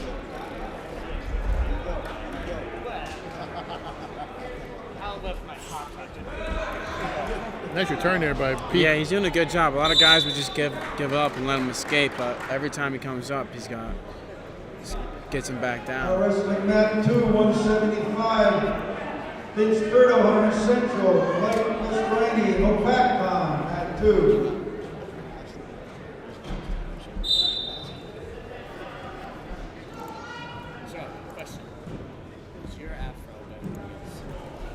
Remember, winners will need those bout sheets at the table. Back up to the tripod. Back to the table. Peak doing a good job of keeping weight on his hands.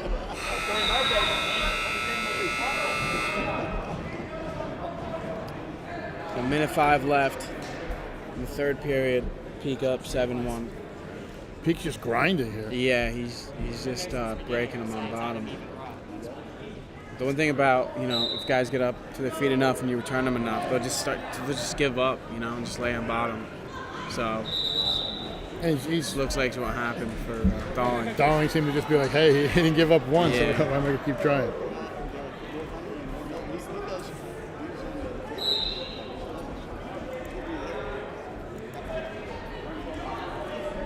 Yep, turns him again. 30 seconds left. We might get like a late escape here, but Yeah. I don't think it's going to matter. He'd probably cut him in a second. Or maybe just say the hell with it. I'll take him down again. Yes, exactly. I was wrong about that one. He's doing a good job. 15 left. And just going to try to finish on top. I'll tell you right now, this is strange because both are state medalists, and it just seemed to be a complete domination here by Pete. Yeah, that was a good match. He wins the title here, and we're going to head to James Clark with our champion at 150. Colin Neal. James, take it away. All right, everybody, I'm here with Colin Neal. He just won his first HWS title here today at Phillipsburg High School. Colin, congratulations to you, man. Another Pope John winner on the day.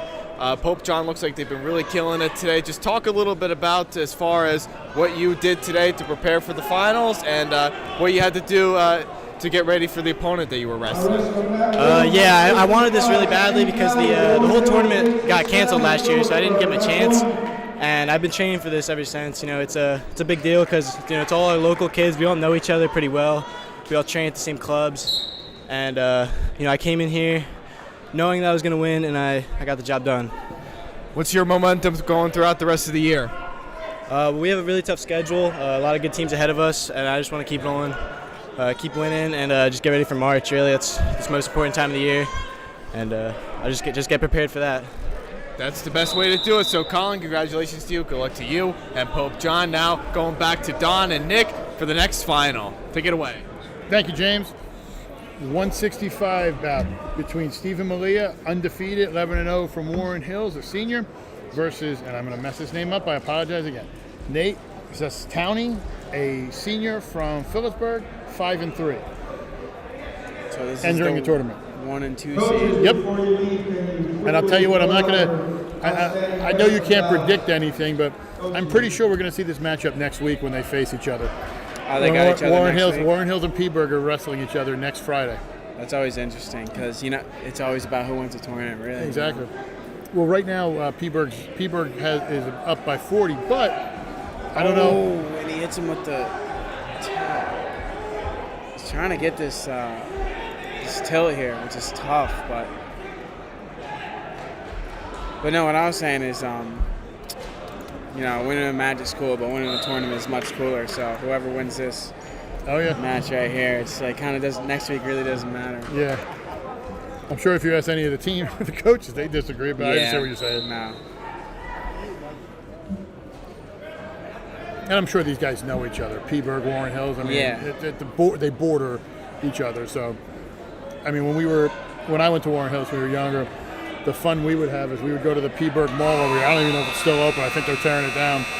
And we would show up in the mall with our Warren Hills jackets on, and that's when you were kind of like, it's like going to Boston with a Yankees shirt. Yeah, just looking for trouble. Loved it. Now we're winding up in the first period here. I just take a quick second to congratulate Mike Mastriani for finishing third on the far mat. I've known him and his brother for a long time, so I know him finishing third is a huge deal. So congratulations, Mike. I know that's not on this feed, so nobody yell at me. I just wanted to throw some personal interjection in there. So an escape for Malia. Make it 1-0, first point on the board. Matt Snyder, Del Valle, Ryan Norton, Warren Hills on mat 2. Out of bounds they go.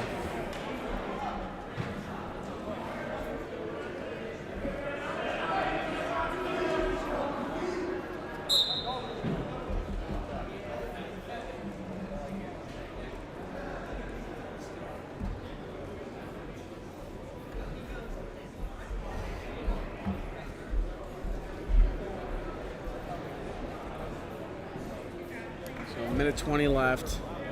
Malia in on a high C, but Stoney fights him off.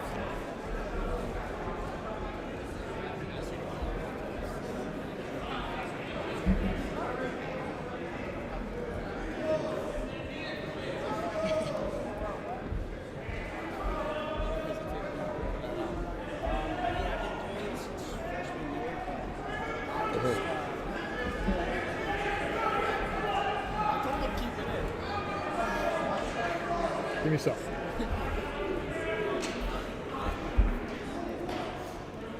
So not much action here. 35 seconds left. I can also say a great job by the referees today. Great job by the referees so far. They're not interjecting themselves too much. Yeah, how many times, and you would know, you've seen in states and everything, there's always certain refs who just seem to get in the way or interject themselves. Yeah, they love making a difference in the match. It's the worst. And these referees, great job. They haven't done Two it for Malia. But yeah, no, these are good refs. These refs, some of them wrestle or ref me in college, so you know they're pretty good. And he's trying to work that bar over. Got short time. Malia's up by 3 heading into the third. And if you're up for a good time, head over to the Brass Rail, 840 Belvedere Road, Phillipsburg.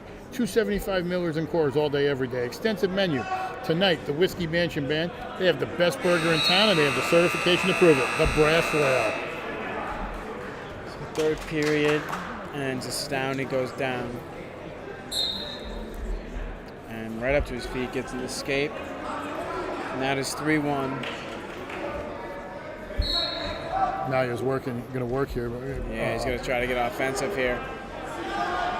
Nice re-attack by Malia on a single, and circles behind and gets 2. Beautiful. See, most guys, and I've noticed this over the years, and you would know from being out there, they get up a 3-1 early in the third, and they want to play defensive, and they want to stay away. And I think you should almost do the opposite. Like, you should be attacking and play and keep it going. Like, don't change your game plan. It's like trying to play prevent defense in football. Like, yeah, just go. exactly. I mean, the more offense you're throwing at it, the less they can throw at you. So. And if you make a mistake, it happens. But I mean, you got to still, and you got to Kratos if you can get him in here and roll over. As he's still going offensive here. Minute left to work with this. Gets another 2. But yeah, and now you open the match a little wider. It's harder for him to come back, even if he gets a big move. I thought he had him because he had that cradle locked in. Problem was his foot was back, and he had no way to angle it and kind of turn him over to just let it go and got the 2. Yeah. So 45 seconds left. O'Malley going to try to ride him tough here. He's got to try to. Zakow's got to try to do something. I mean, he's down 5. Yeah, he's down 30 5. seconds left. He's an escape, and I mean, he's only got time for a big move. So.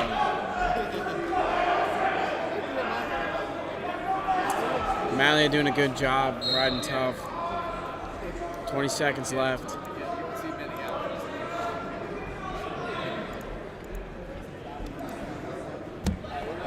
Stoney to his feet. See if we can get one here, and no. And I apologize to the Warren Hills people for mispronouncing his name. It's Malia. It's one of the 2. I apologize. I know it's, once again, one of those names that you can easily mispronounce. But he's going to be your winner here at the Hunterdon-Warren-Sussex tournament at 165. But I'll tell you what, we're going to head to the champion at 157 has to spend so much money on that hair. But let's send it to James Clark. All right, thanks, Don. I'm over here with Tanner Peak from Hunterdon Central, winning a HWS title today. We were actually talking about his afro before. Guys, if you want to take a poll later of whose hair is better, please let me know. But if I had to, I'd vote for his. His is much better than my hair. Tanner, congratulations to you. Won in dominant fashion against a state medal winner in Stephen Dolan from Kittatinny. Just talk a little bit about that. When you found out that you were wrestling him in the finals, what did you have to do both mentally and physically to prepare for that match? Mentally, just knowing that I believe in my work. I believe I'm one of the hardest workers out there. So just preparing for myself mentally, letting myself know I put in the work, I'm ready to do this. And then, physically, making sure I'm getting warm, getting the right warm-up in. Staying focused with my drilling before the match, and I just was able to go out against a great kid, great wrestler, and was luckily able to get it done that time. And that's the best way to do it. Now, you're just coming off of a tough team loss to Phillipsburg, who was at that time 999 wins. But now you guys are moving past that. What are you guys going to do from now on after that tough loss to Phillipsburg to finish out the rest of the year strong? We had a few guys just a little trouble waking up for those matches. We'll make sure we get that ready, make sure everyone gets the right warm-up in. I trust our team. We've been putting a lot of work in. We've got some young guys, but I think they're ready to step up now, and I think that loss is going to fuel us for the rest of the postseason. All right, I think you guys can be successful in doing that. So, Tanner, congratulations to you. Good luck the rest of the way. Now we're going to head back to Don and Nick for the next match. Thank you, James. Minute in here, 0-0 between Owen Fritzell of Warren Hills and another Warren Hills Petersburg match, Caleb Rivera from Phillipsburg.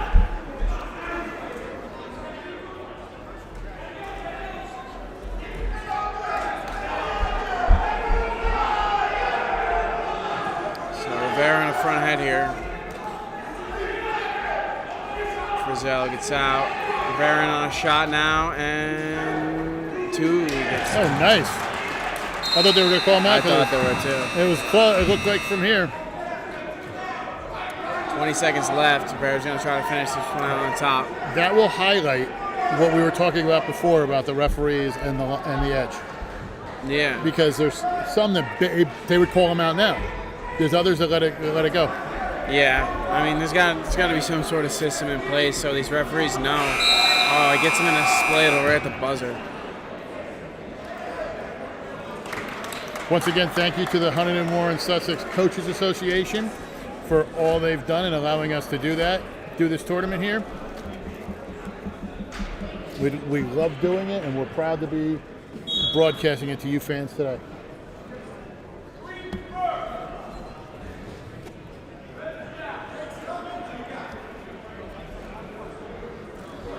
Now wrestling mat 2. Frizzell the first. Rivera chooses down. And then really more fun than Rivera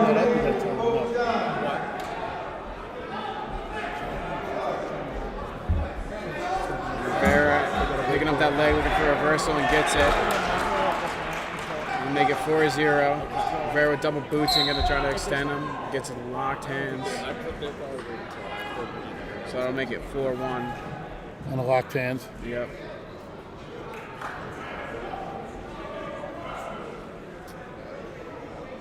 Rivera says he wants to go neutral. Make it 2-4. Winners, once again, remember to bring your sheets back to the table after the win.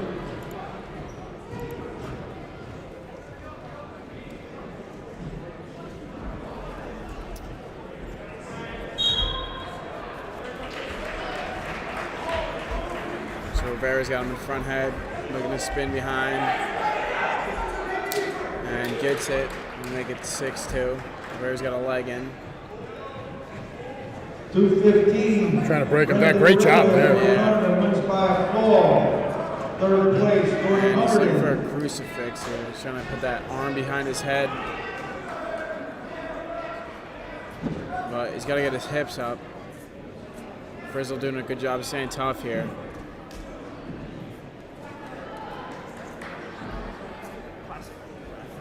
Again, another matchup I think we're going to see next Friday. Frizzell back up to his feet again. This should be potentially dangerous if he comes off the mat. Yep.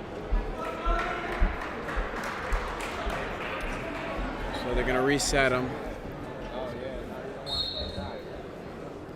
We're also going to play a game with you fans. We're going to have, as the wrestlers walk by, see if you can guess by the side of their heads as they walk by who they are.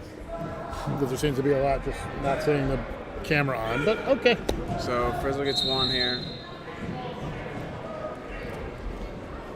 And Rivera with that 2-on-1.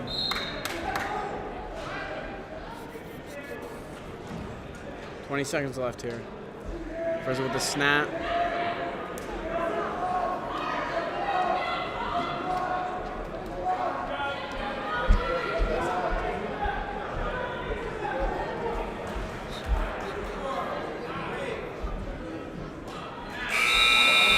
Three after 2.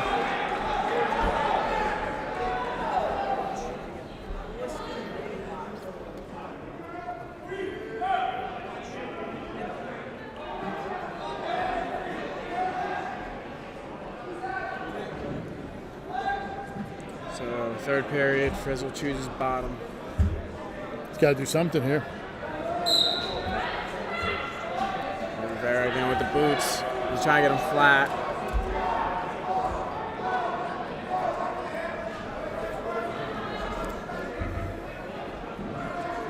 Frizzell's gonna get those legs free one at a time and try to work up. But Rivera's doing a good job staying tough here. So he's gonna try to shake him off, come out the back, and another locked hands call. So that'll be another point for Frizzell. We'll make it 4-6.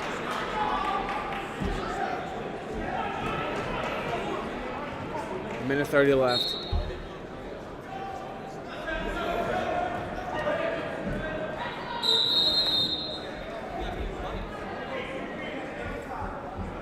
And here comes the leg. gets one. It's a 1-point match. Minute 20 left. It's got to go.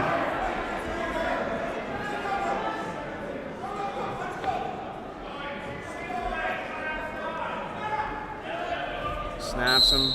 They go to bounds.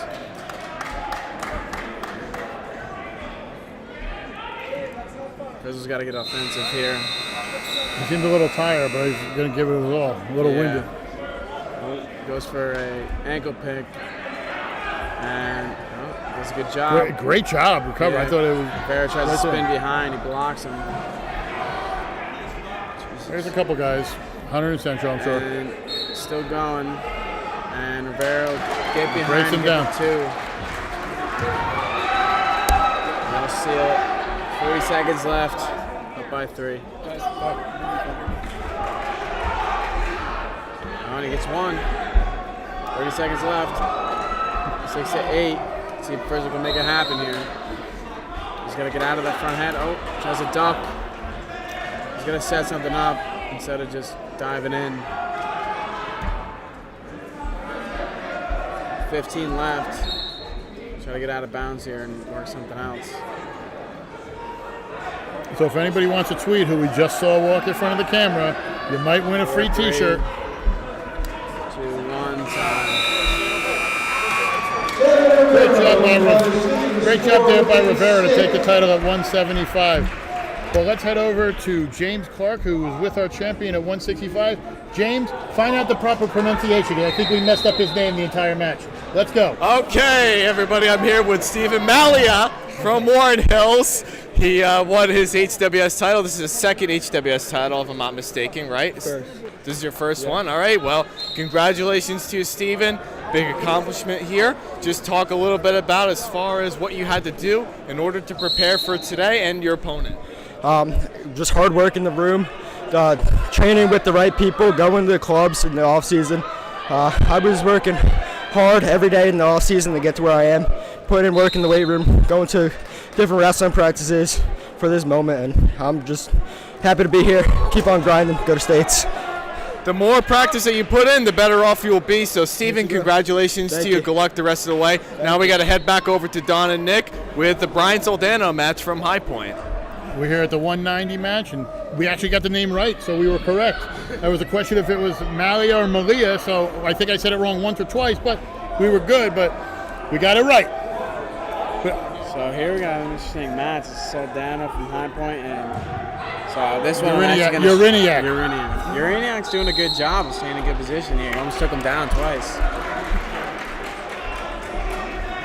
I'll tell you what, I mean, seeing Soldano wrestle, he's having somebody come to him. I think a lot of times people get, the two-time champion and, stuff like that. I think people get, buying the hype, and people are actually bringing it to him. Yeah. Who knows? Maybe it's just a slow start, but we'll see. He's doing a good job, though. And Uriniak's not a slouch by any means. I mean, he's staying in a good position.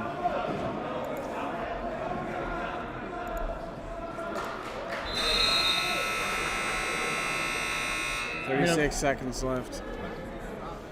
I mean, he did finish last year at 182 7th. I'm pretty sure. So I mean, he's a solid wrestler, and he's done very well for him. So we get a stalemate here. 26 seconds left. Soldano's up 2-1. He used to have lunch with my podcasting guy over here. He'd bring, let him hang out and everything. It was cool. You might come on the podcast. Right, Joe? You might come on the podcast next. You're more than welcome. We're actually looking for somebody. Hint, hint. We'll talk in the future, but I'm always looking for guests. All right. Is that a wrestling podcast? Yes. Oh, that's awesome. The Garden State HS Wrestling podcast. Okay. So, beautiful move there by Soldano. Yeah. I mean, to come through. I thought he was in trouble, and get some back points. I saw him try that earlier, and I got it. So 6-1, going into the second for Soldano. Soldano's choice. Chooses down.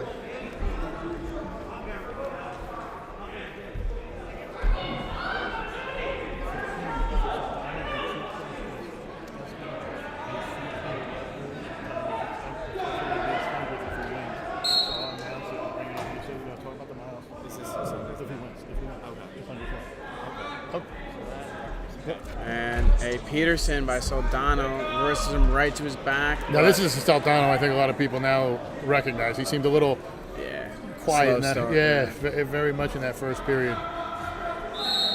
And this is what it just sometimes. shows you with him. Like he's such a good wrestler that when you get against other quality kids, it's tough for you to do anything. Yeah. And here he's got a power half. He looks real deep, but Uraniak stays in good position.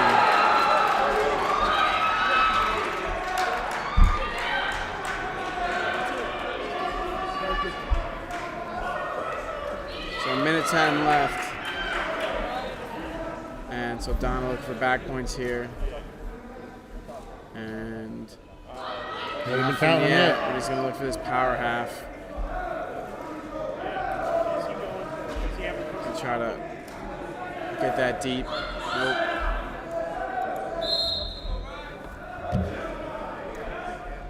And so Donald's like a jaguar in the woods, like in the jungle. He's waiting for him to make his mistake and then pounce on him. Like he's just stalking him right here, and letting Uraniak use all his strength. And almost a reversal. I think he's going to try a Peterson here. I thought Uraniak was clearing almost over there. But Soldano's good wrestler. Caught his leg. And gets him in almost in a Peterson. He's got to get that arm. If I was Soldano, I'd work towards the legs just to be safe.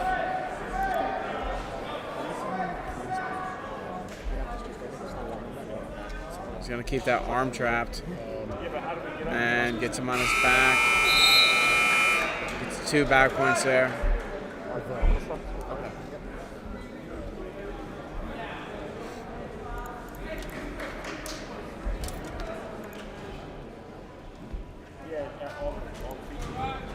Ladies and gentlemen, Brian Soldano has amassed 100 career victories in his stellar career at High Point High School. Well, after this match, he will. And he's well on his way to that. Talk about jumping the gun. So I mean, that's almost. Soldano getting reversed to his back right now. But gets his hips up. I don't know if they gave Uraniak 2 there. I'm not sure if they did. I mean, that's almost definitely 2. That's almost like the NFL awarding the title to the Falcons in the third quarter. Against the, you got to wait. Oh, nice move by Uraniak. So Uraniak got 3 points. Scores 3-10. You have to wonder if there would be a jinx to call it. Yeah, I know. It's like immediately after. He's just reversed to his back. I think Brian's a little thrown, even though he's up 11-3. I think he's thrown by the side. Yeah. And I think Uraniak's just like, he's doing a good job standing in good position. Maybe that's, Soldano's not used to that. So. And you know what? It's funny too, because when you see Brian wrestle other guys at 190. There's usually a different style with how he does it. And I mean, him and Uraniak are pretty much built the same way. Like they have that same solid style. And I think that's kind of given him. He's up 11-3. So but I understand what you're saying. Yeah, the match is a little closer than the score looks. I mean, he's got him on his back a couple times, but it was never. Might be right here. But yeah, this might be it. And now he fights off. But that's what I'm saying. He does a good job. He's not just laying down. He's not giving up. He knows he's down big late. He could have just laid there and gave up. But no, Soldano's definitely. But that's not that. Almost gave up that reversal again, but yeah. He doesn't. I think he got the tech. No, 1 point away from the tech. Oh no, he got it. He got the tech. Good job by Soldano. He's a beast. What's interesting with Soldano too is Uraniak didn't give up, and that's just not the type of wrestlers that Chris Haranka, former Warren Hills alum, did. Trains. He gets him out there. They're fighting to the end. But we're going to head. We have a champion there, Brian Soldano again. We are going to head to our man James Clark with the champion at 175. 175. Mr. Caleb Rivera. James, let's go to James. All right, as we're being bombarded over here with the High Point crowd over here, I know that was an exciting win, but we'll interview him as soon as he's all done with the celebrations from his family and friends. So, Caleb, congratulations to you. This is, as you all probably know from years of watching this tournament and everything, HWS is such a great tournament to watch in wrestling. Yeah. Just talk a little bit about as far as what you had to do today to prepare for the win that you got. Well, I had to work hard in practice. Mostly on conditioning. My condition wasn't really there, but I worked really hard on that and just perfected my shots, trying to perfect them so I can use them in the match and be smooth with them. And that seems like it's the best technique for you to use, so I hope you use that the rest of the way. So, Caleb, congratulations to you. Good luck to your team the rest of the way as well as you. Now we're going to head back over to Don and Nick for the next bout. He messed up your name. How does he mess up the name Nick? I don't know. Nick. It's a hard name. It's Nick. Another Warren Hills Hey, when you're match. doing interviews all day, you know it's tough. So, we're here at 215. Jared Pantuso, a medalist last year, finished 8th at 220. And he is wrestling against David Pearson from Peaburg, 12-3 on the year, the number 2 seed. So we got another 1-2 and another showcase match heading into the big matchup next week. Next week. It's insane how good these two teams are. And usually you see one or the other, and now they're both competing on a high level. Yeah.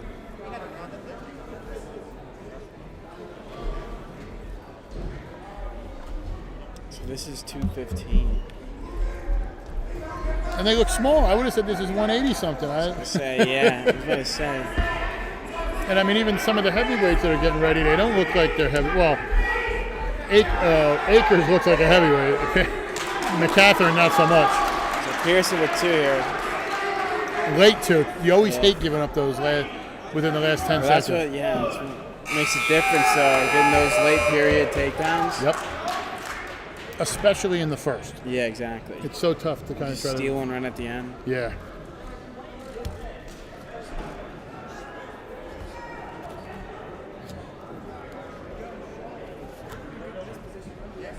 Pearson takes defense here.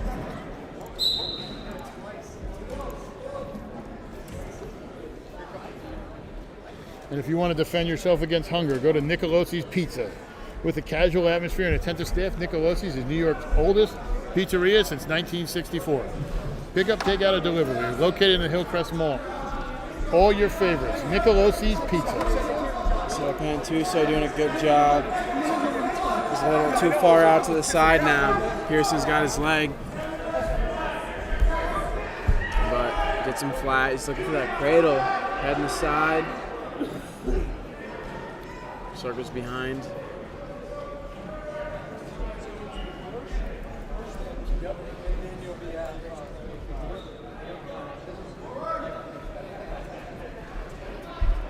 So 1:10 left. Pantuso riding tough.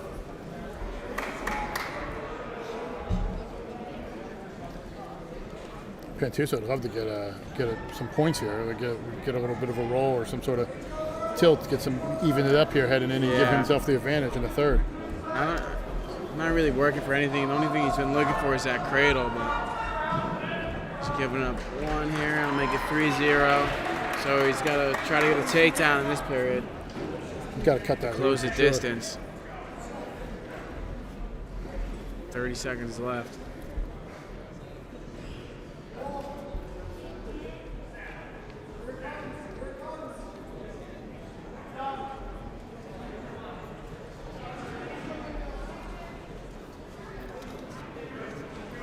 He's looking for something. I mean, he's got to try to. There we go. As I said, on the single.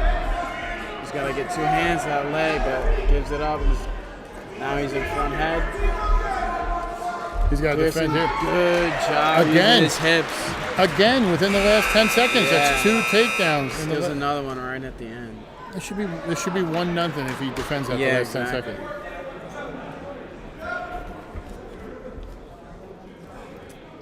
Once again, thank you again to the Hunterdon-Warren-Sussex Coaching Association. We are here at the 12th annual Hunterdon-Warren-Sussex Wrestling Championships live from Phillipsburg, the 215 bout. Jared Pantuso and Dave Pearson. Pearson leads 5-0.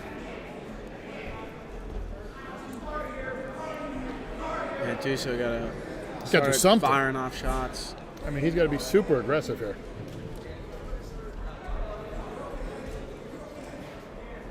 He's got to get to a leg.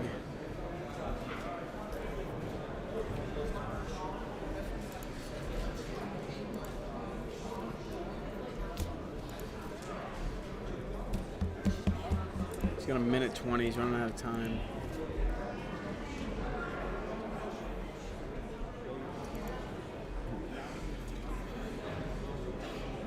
He's got to go if he wants to score.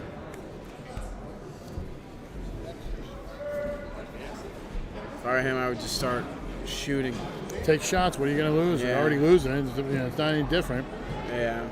Like at this point, what's the difference between getting taken down, getting thrown? Yeah. You got to do something. You're not going to get 5 points hand fighting here. Yeah, he's got 45 seconds to make something happen. Just take one shot. Something. I mean, at this point, you might as well just throw it out the window. 30 seconds left. Go. Yeah, exactly. And now he gets brought into a front head, and he gets scored on. And then Pearson's just going to cut him. Yeah, Pearson. He's getting a little scrappy here. Pearson got a taste of blood.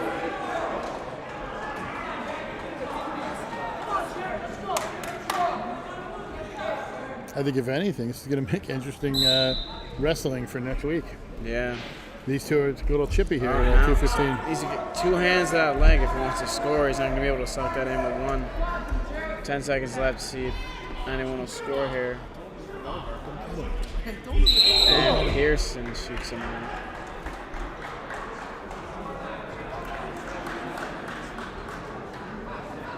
Three seconds left. Pearson up 7-1, dives for an ankle, and no 2 at the end there. But Pearson will take it. Your winner at 2:15, Dave Pearson. We had a winner at 2:15 from Phillipsburg. We have a man who's used to winning from High Point. We're going to send it to James Clark with the 190 winner, Brian Soldano. Brian, James, take it away. All right, thanks, Don. I'm over here with the champ himself, Brian Soldano, and he just got his 100th win today against a very tough opponent. Brian, congratulations to you, man, and especially congratulations to your 100th win. It's not every day when you see good wrestlers get to 100 wins like this. So just talk a little bit about your 100th win and what does it feel to be on the banner up at High Point now as you being under that list of 100 wins and counting. Yeah, thank you very much for obviously saying that and all. But being 100 wins is something that I've been dreaming about for a while. It's gonna be something special when I come back as a 30-year-old guy, seeing my name up there, showing my kids and all. But being part of the core group of guys that are on that banner, it's something special to me. And I really wish I could have been on top of the banner, but it all happens for a reason. Absolutely, the pandemic ruined a lot, but you're here now, and that's the best thing to do. Now, you are continuing your wrestling career over at Rutgers. As we all know, it's a perennial powerhouse over there with all sorts of great wrestlers from New Jersey and onward. So, Brian, I may never talk to you again once you become a Rutgers star. How does it feel to be a Rutgers wrestler heading into next season? Yeah, it's another thing that's special to me. Not a lot of kids get to move on to being a D1 athlete, let alone Big Tens. And Rutgers is, I've been a fan of them since I was, about hip height, and there's nothing better than being for your hometown. And that's why I never left High Point and all that stuff. You always want to root for your hometown, so it's good to be home. Well, I'm glad that you decided to stay in your hometown because that's where you're born and raised and that's where your blood is. Brian, congratulations to you. Good luck the rest of the way, my man. Now back over to Don and Nick for the final match of the day. See, the best part now is Brian's mom can't call and yell at me because the last time he did an interview, he called her crazy. And she messed with her about that, but congratulations. But we're here at the heavyweight bout. Two men who have a recent history together. As a matter of fact, they met last night at Warren Hills when they both wrestled each other. Really? Akers took that 6-0, but I guess they must have preceded the tournament because McCatherine's still the number 1 pick. Yeah. So interesting how that worked. I think they might have seeded it Thursday, I would assume. And it's weird that they didn't just switch it, but number 1, number 2. And it was a great match last night. It was Coach Runka coming up there, 2007 graduate of Warren Hills, bringing his team up in the Warren Hills, wrestling them on a Friday night before a big tournament like that. You know how many people duck a match like that or switch it to a later time, especially the night before, and they just want to wrestle the best. That's all what it's about. It's wrestling the best. I mean, especially within college or anything, just let the guys wrestle. Like the ducking and all the other stuff. It's ridiculous. Yeah, exactly. I agree, because there's a good chance you're going to see him at some point in the season, either if it's in conference or national tournament or in an open tournament. Yeah. So you might as well just wrestle him. But it's actually funny talking about Warren Hills. Tyler's parents I went to high school with. Oh, really? Actually graduated with him. His mother, Tina, and I are graduating the same class in '95. I know, '95. Oh, the old man. That was back before we had these cell phones, which are amazingly problematic now as you get older. Very problematic. There's a lot of stuff we did on Buttermilk Bridge Road and in this area that I'm glad was not taped.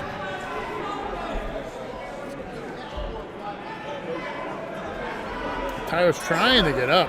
Yeah. Akers got a nice ride, though. He's staying tight on top. They're both built pretty well for heavyweights. Gotta give them that. Pretty athletic for heavyweights. Well, McCathern finished last year 6th at heavyweight. Oh, nice. And I know Akers qualified for the tournament. I want to say he finished. I want to say he finished right around there too. Oh, I'm sorry. He finished in 2020. He finished 8th at heavyweight. So about or 7th, excuse me, at heavyweight in 2020. So the year before COVID, he medaled. The year during COVID, McCathern medaled. So nice battle here in medalists. 15 seconds left. Liam Akers trying to finish this one out on top. What's interesting about this now with Tyler not being able to score here, you almost wonder if Akers takes down, he just says, let's start on our feet. You know what I mean? That's it, yeah. I mean, that's a good strategy for sure. I mean, why waste your time unless you think you can get him a turn? Because you don't want to get exactly. You don't want to get deep in. Maybe that's what I would do if I was confident. I'd be able to get some back points, but I mean, it depends on where you're getting at. If you're better in your feet, chances are you'd want to go neutral instead of just wasting time. So yeah, that's a good strategy. But I mean, breaking them down here, but I mean, now how much? There you go. I mean, you would have saved 15 seconds of that beforehand. You weren't holding him down for 2 minutes. Yeah, exactly. Well, you still got plenty of time to score. score here. That's why I say, but you might as well start. Give yourself that extra time. So a minute 30 left. Akers up 1-0.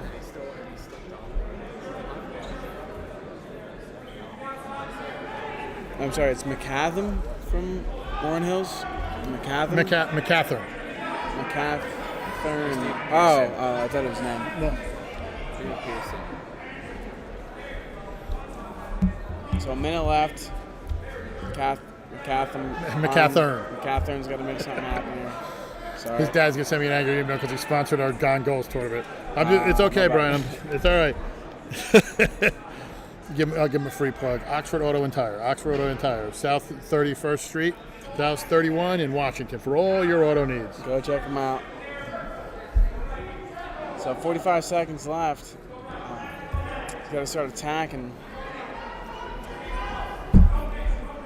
He's got to do something. Yeah. Not much of a shot attempt there. Not getting down. You know what I mean? Yeah, you got to change levels. Especially on these big guys, you don't want to get caught there. Yeah. Got to do 20 something. seconds, he's got to start going. And this is where that 15 seconds I was telling you about, you might as well have the extra time.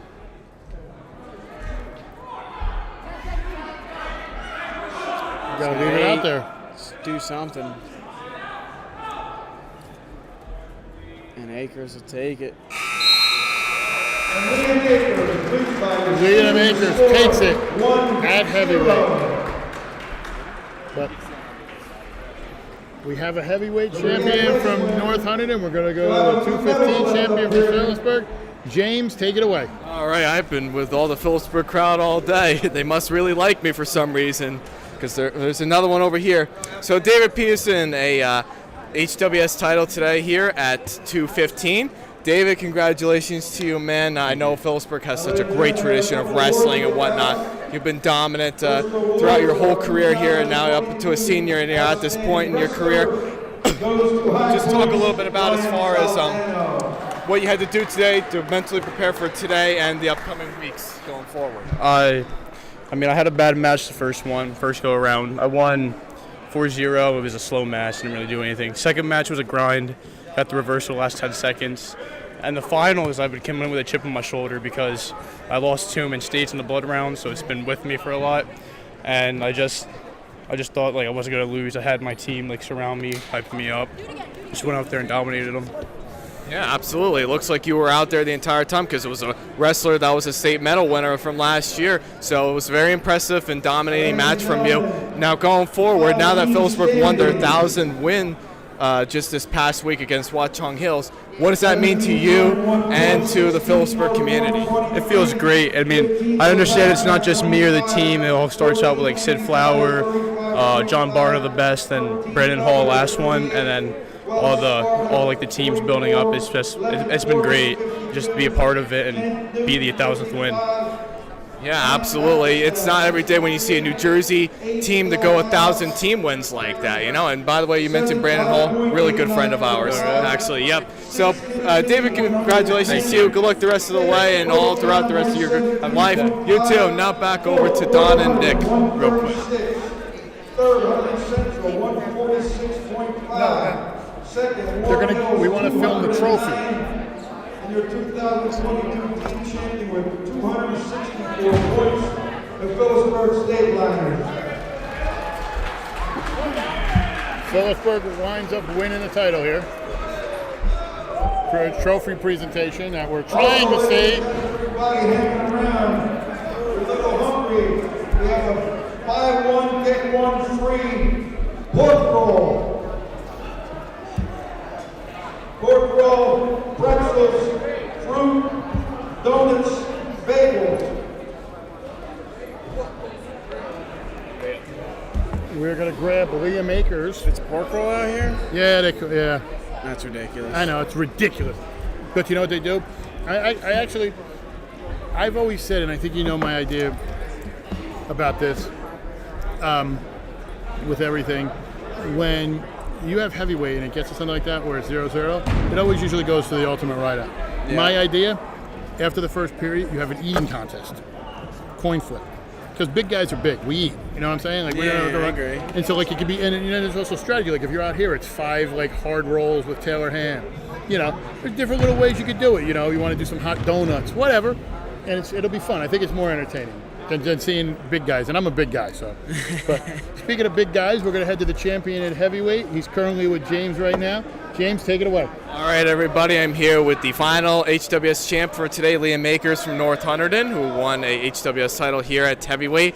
Liam, congratulations to you. Thank you. You guys are just coming off a big win over Warren Hills last night, and then coming into here this morning and dominating the way that you did today. That's never an easy transition to wrestle from last night to this morning, getting up so early in the morning for a tournament. So just talking a little bit about that, what did you have to do to prepare for today, just knowing that you're coming off a gruesome schedule like this? Having a good diet and really getting a good night's sleep and working hard in the room. I know that if I push myself in the room, I could accomplish anything that I want. Absolutely, and it's always great when you have a great team effort and positive mind to you. Now, you guys came off of a Group 4 championship 2 years ago, beating Kingsway. And since we didn't have a state tournament like that last year, this year might be your year where you could reclaim that crown in Group 4. Do you guys feel like you have that chance to be able to repeat? Well, that's the obvious goal for every team out there in New Jersey. And, of course, that we still have a big target on our back because we're still a good school. Yeah. But, I think the team really came together for once all this year, last night. And I'm really proud of my team for doing that because if we could do it against a good rival team like that, we could do it against any team. All right, well, if you keep up that positive mind, you guys can do anything you put your mind to. Liam, congratulations to you. Good luck to you the rest of the way. Now from our closing statements from Donald Brower and Nick Palumbo. Thank you, James. Great job with the questions. You're always insightful with what you ask and bringing in, so thank you so much for your help today. Nick, talk a little bit about this tournament, like you've been a part of it. Phillipsburg winds up winning it again in their home gym. Not too many fans here, obviously, because of the COVID restrictions, but, you know, what you've seen today in these finals. I saw a lot of good wrestling. You know, the tournament always has good wrestling. You never be disappointed watching this tournament. And, yeah, I mean, not much to say when it comes to COVID. You know, it's something we got to deal with now when it comes to the season. So, you know, just take it or leave it. It's something we got to do. But, yeah, like I said, great wrestling. It was great to come here and, you know, commentate on the finals. So thank you for having me. No problem. And, yeah, you know, I always love coming watching wrestling, especially, you know, if my home team is here. So I had a great time. We're going to find out who the OW is. It was Saldana. Was it Saldana? Yeah. I was actually, congratulations, Brian. I didn't hear it with everything going on. Congratulations to Brian, obviously the 100th win. I was actually a little shocked they didn't go with one of the underdogs that wound up winning it. Yeah. But I understand. Brian's had a great career and everything and what he did. But congratulations, Brian. I want to thank a few people for helping us bring this to you today. Jared Clemmis from North Hunterdon, my podcasting guy, waving here. This guy is ridiculously good. The stuff he does for the weekly podcast, the stuff he does for North Hunterdon. I could not be doing this because I'm a fat old man who doesn't understand technology if it wasn't for Jared. Jared's the main reason. Nick for coming out, spending some time with us. A busy man. I remember this kid when he was a young man and his father was sending me pictures like, come on, he's going to be really good. And then to see him at the end, it was a great job. As you said, James Clark, a man who actually I met when he interviewed me for a story he did while at Hackettstown about the realignment and some state questions, and I was a nice little interview. It was fun. Never saw the footage. You never showed me the final project, but whatever, it happens. You may not want to see it. That's probably true. I've seen some bad projects. The Hunterdon-Warren-Sussex Coaches Association, thank you for allowing us. A little insight on this. This all came together in 24 hours. We literally got approved to do this yesterday at probably about 11:30. So everything you're seeing, including the streaming of the live mats at all four mats, once again, that's Jared, that's the people here, the tech people, that's everything that's been done to make this here. My sponsors, Dan Warnikoff, Champion Athletes. Thank you so much, Dan, big proponent of what we do, always is there for us. Nicolozzi's Pizza, as I said, you've probably heard me call their information out all the time. You have Nicolozzi's, you have the Brass Rail, head over there if you're hungry. UPWA Pro Wrestling, everybody else who's helped, and thank you guys so much. We will be back. If you are with a booster club with any team in the Hunterdon-Warren-Sussex and you want us to come out and film any of your matches, reach out to the email up top, click on it, send me an email. We'll come out and cover pretty much anything. We want to spread the word about wrestling as much as we can. Speaking of clicking and liking, go to the YouTube page. Actually go to the YouTube page and subscribe. Click it, subscribe. I posted last week, just click the link and subscribe. People were liking the Facebook post. That's not what I meant. But it's been a great day here. Thank you again. For Nick Palumbo, James Clark, Jared Clemmis, and the rest of the crew, I'm Donald J. Brower. Thank you so much, Phillipsburg. We'll see you next time. Peace. Shout out.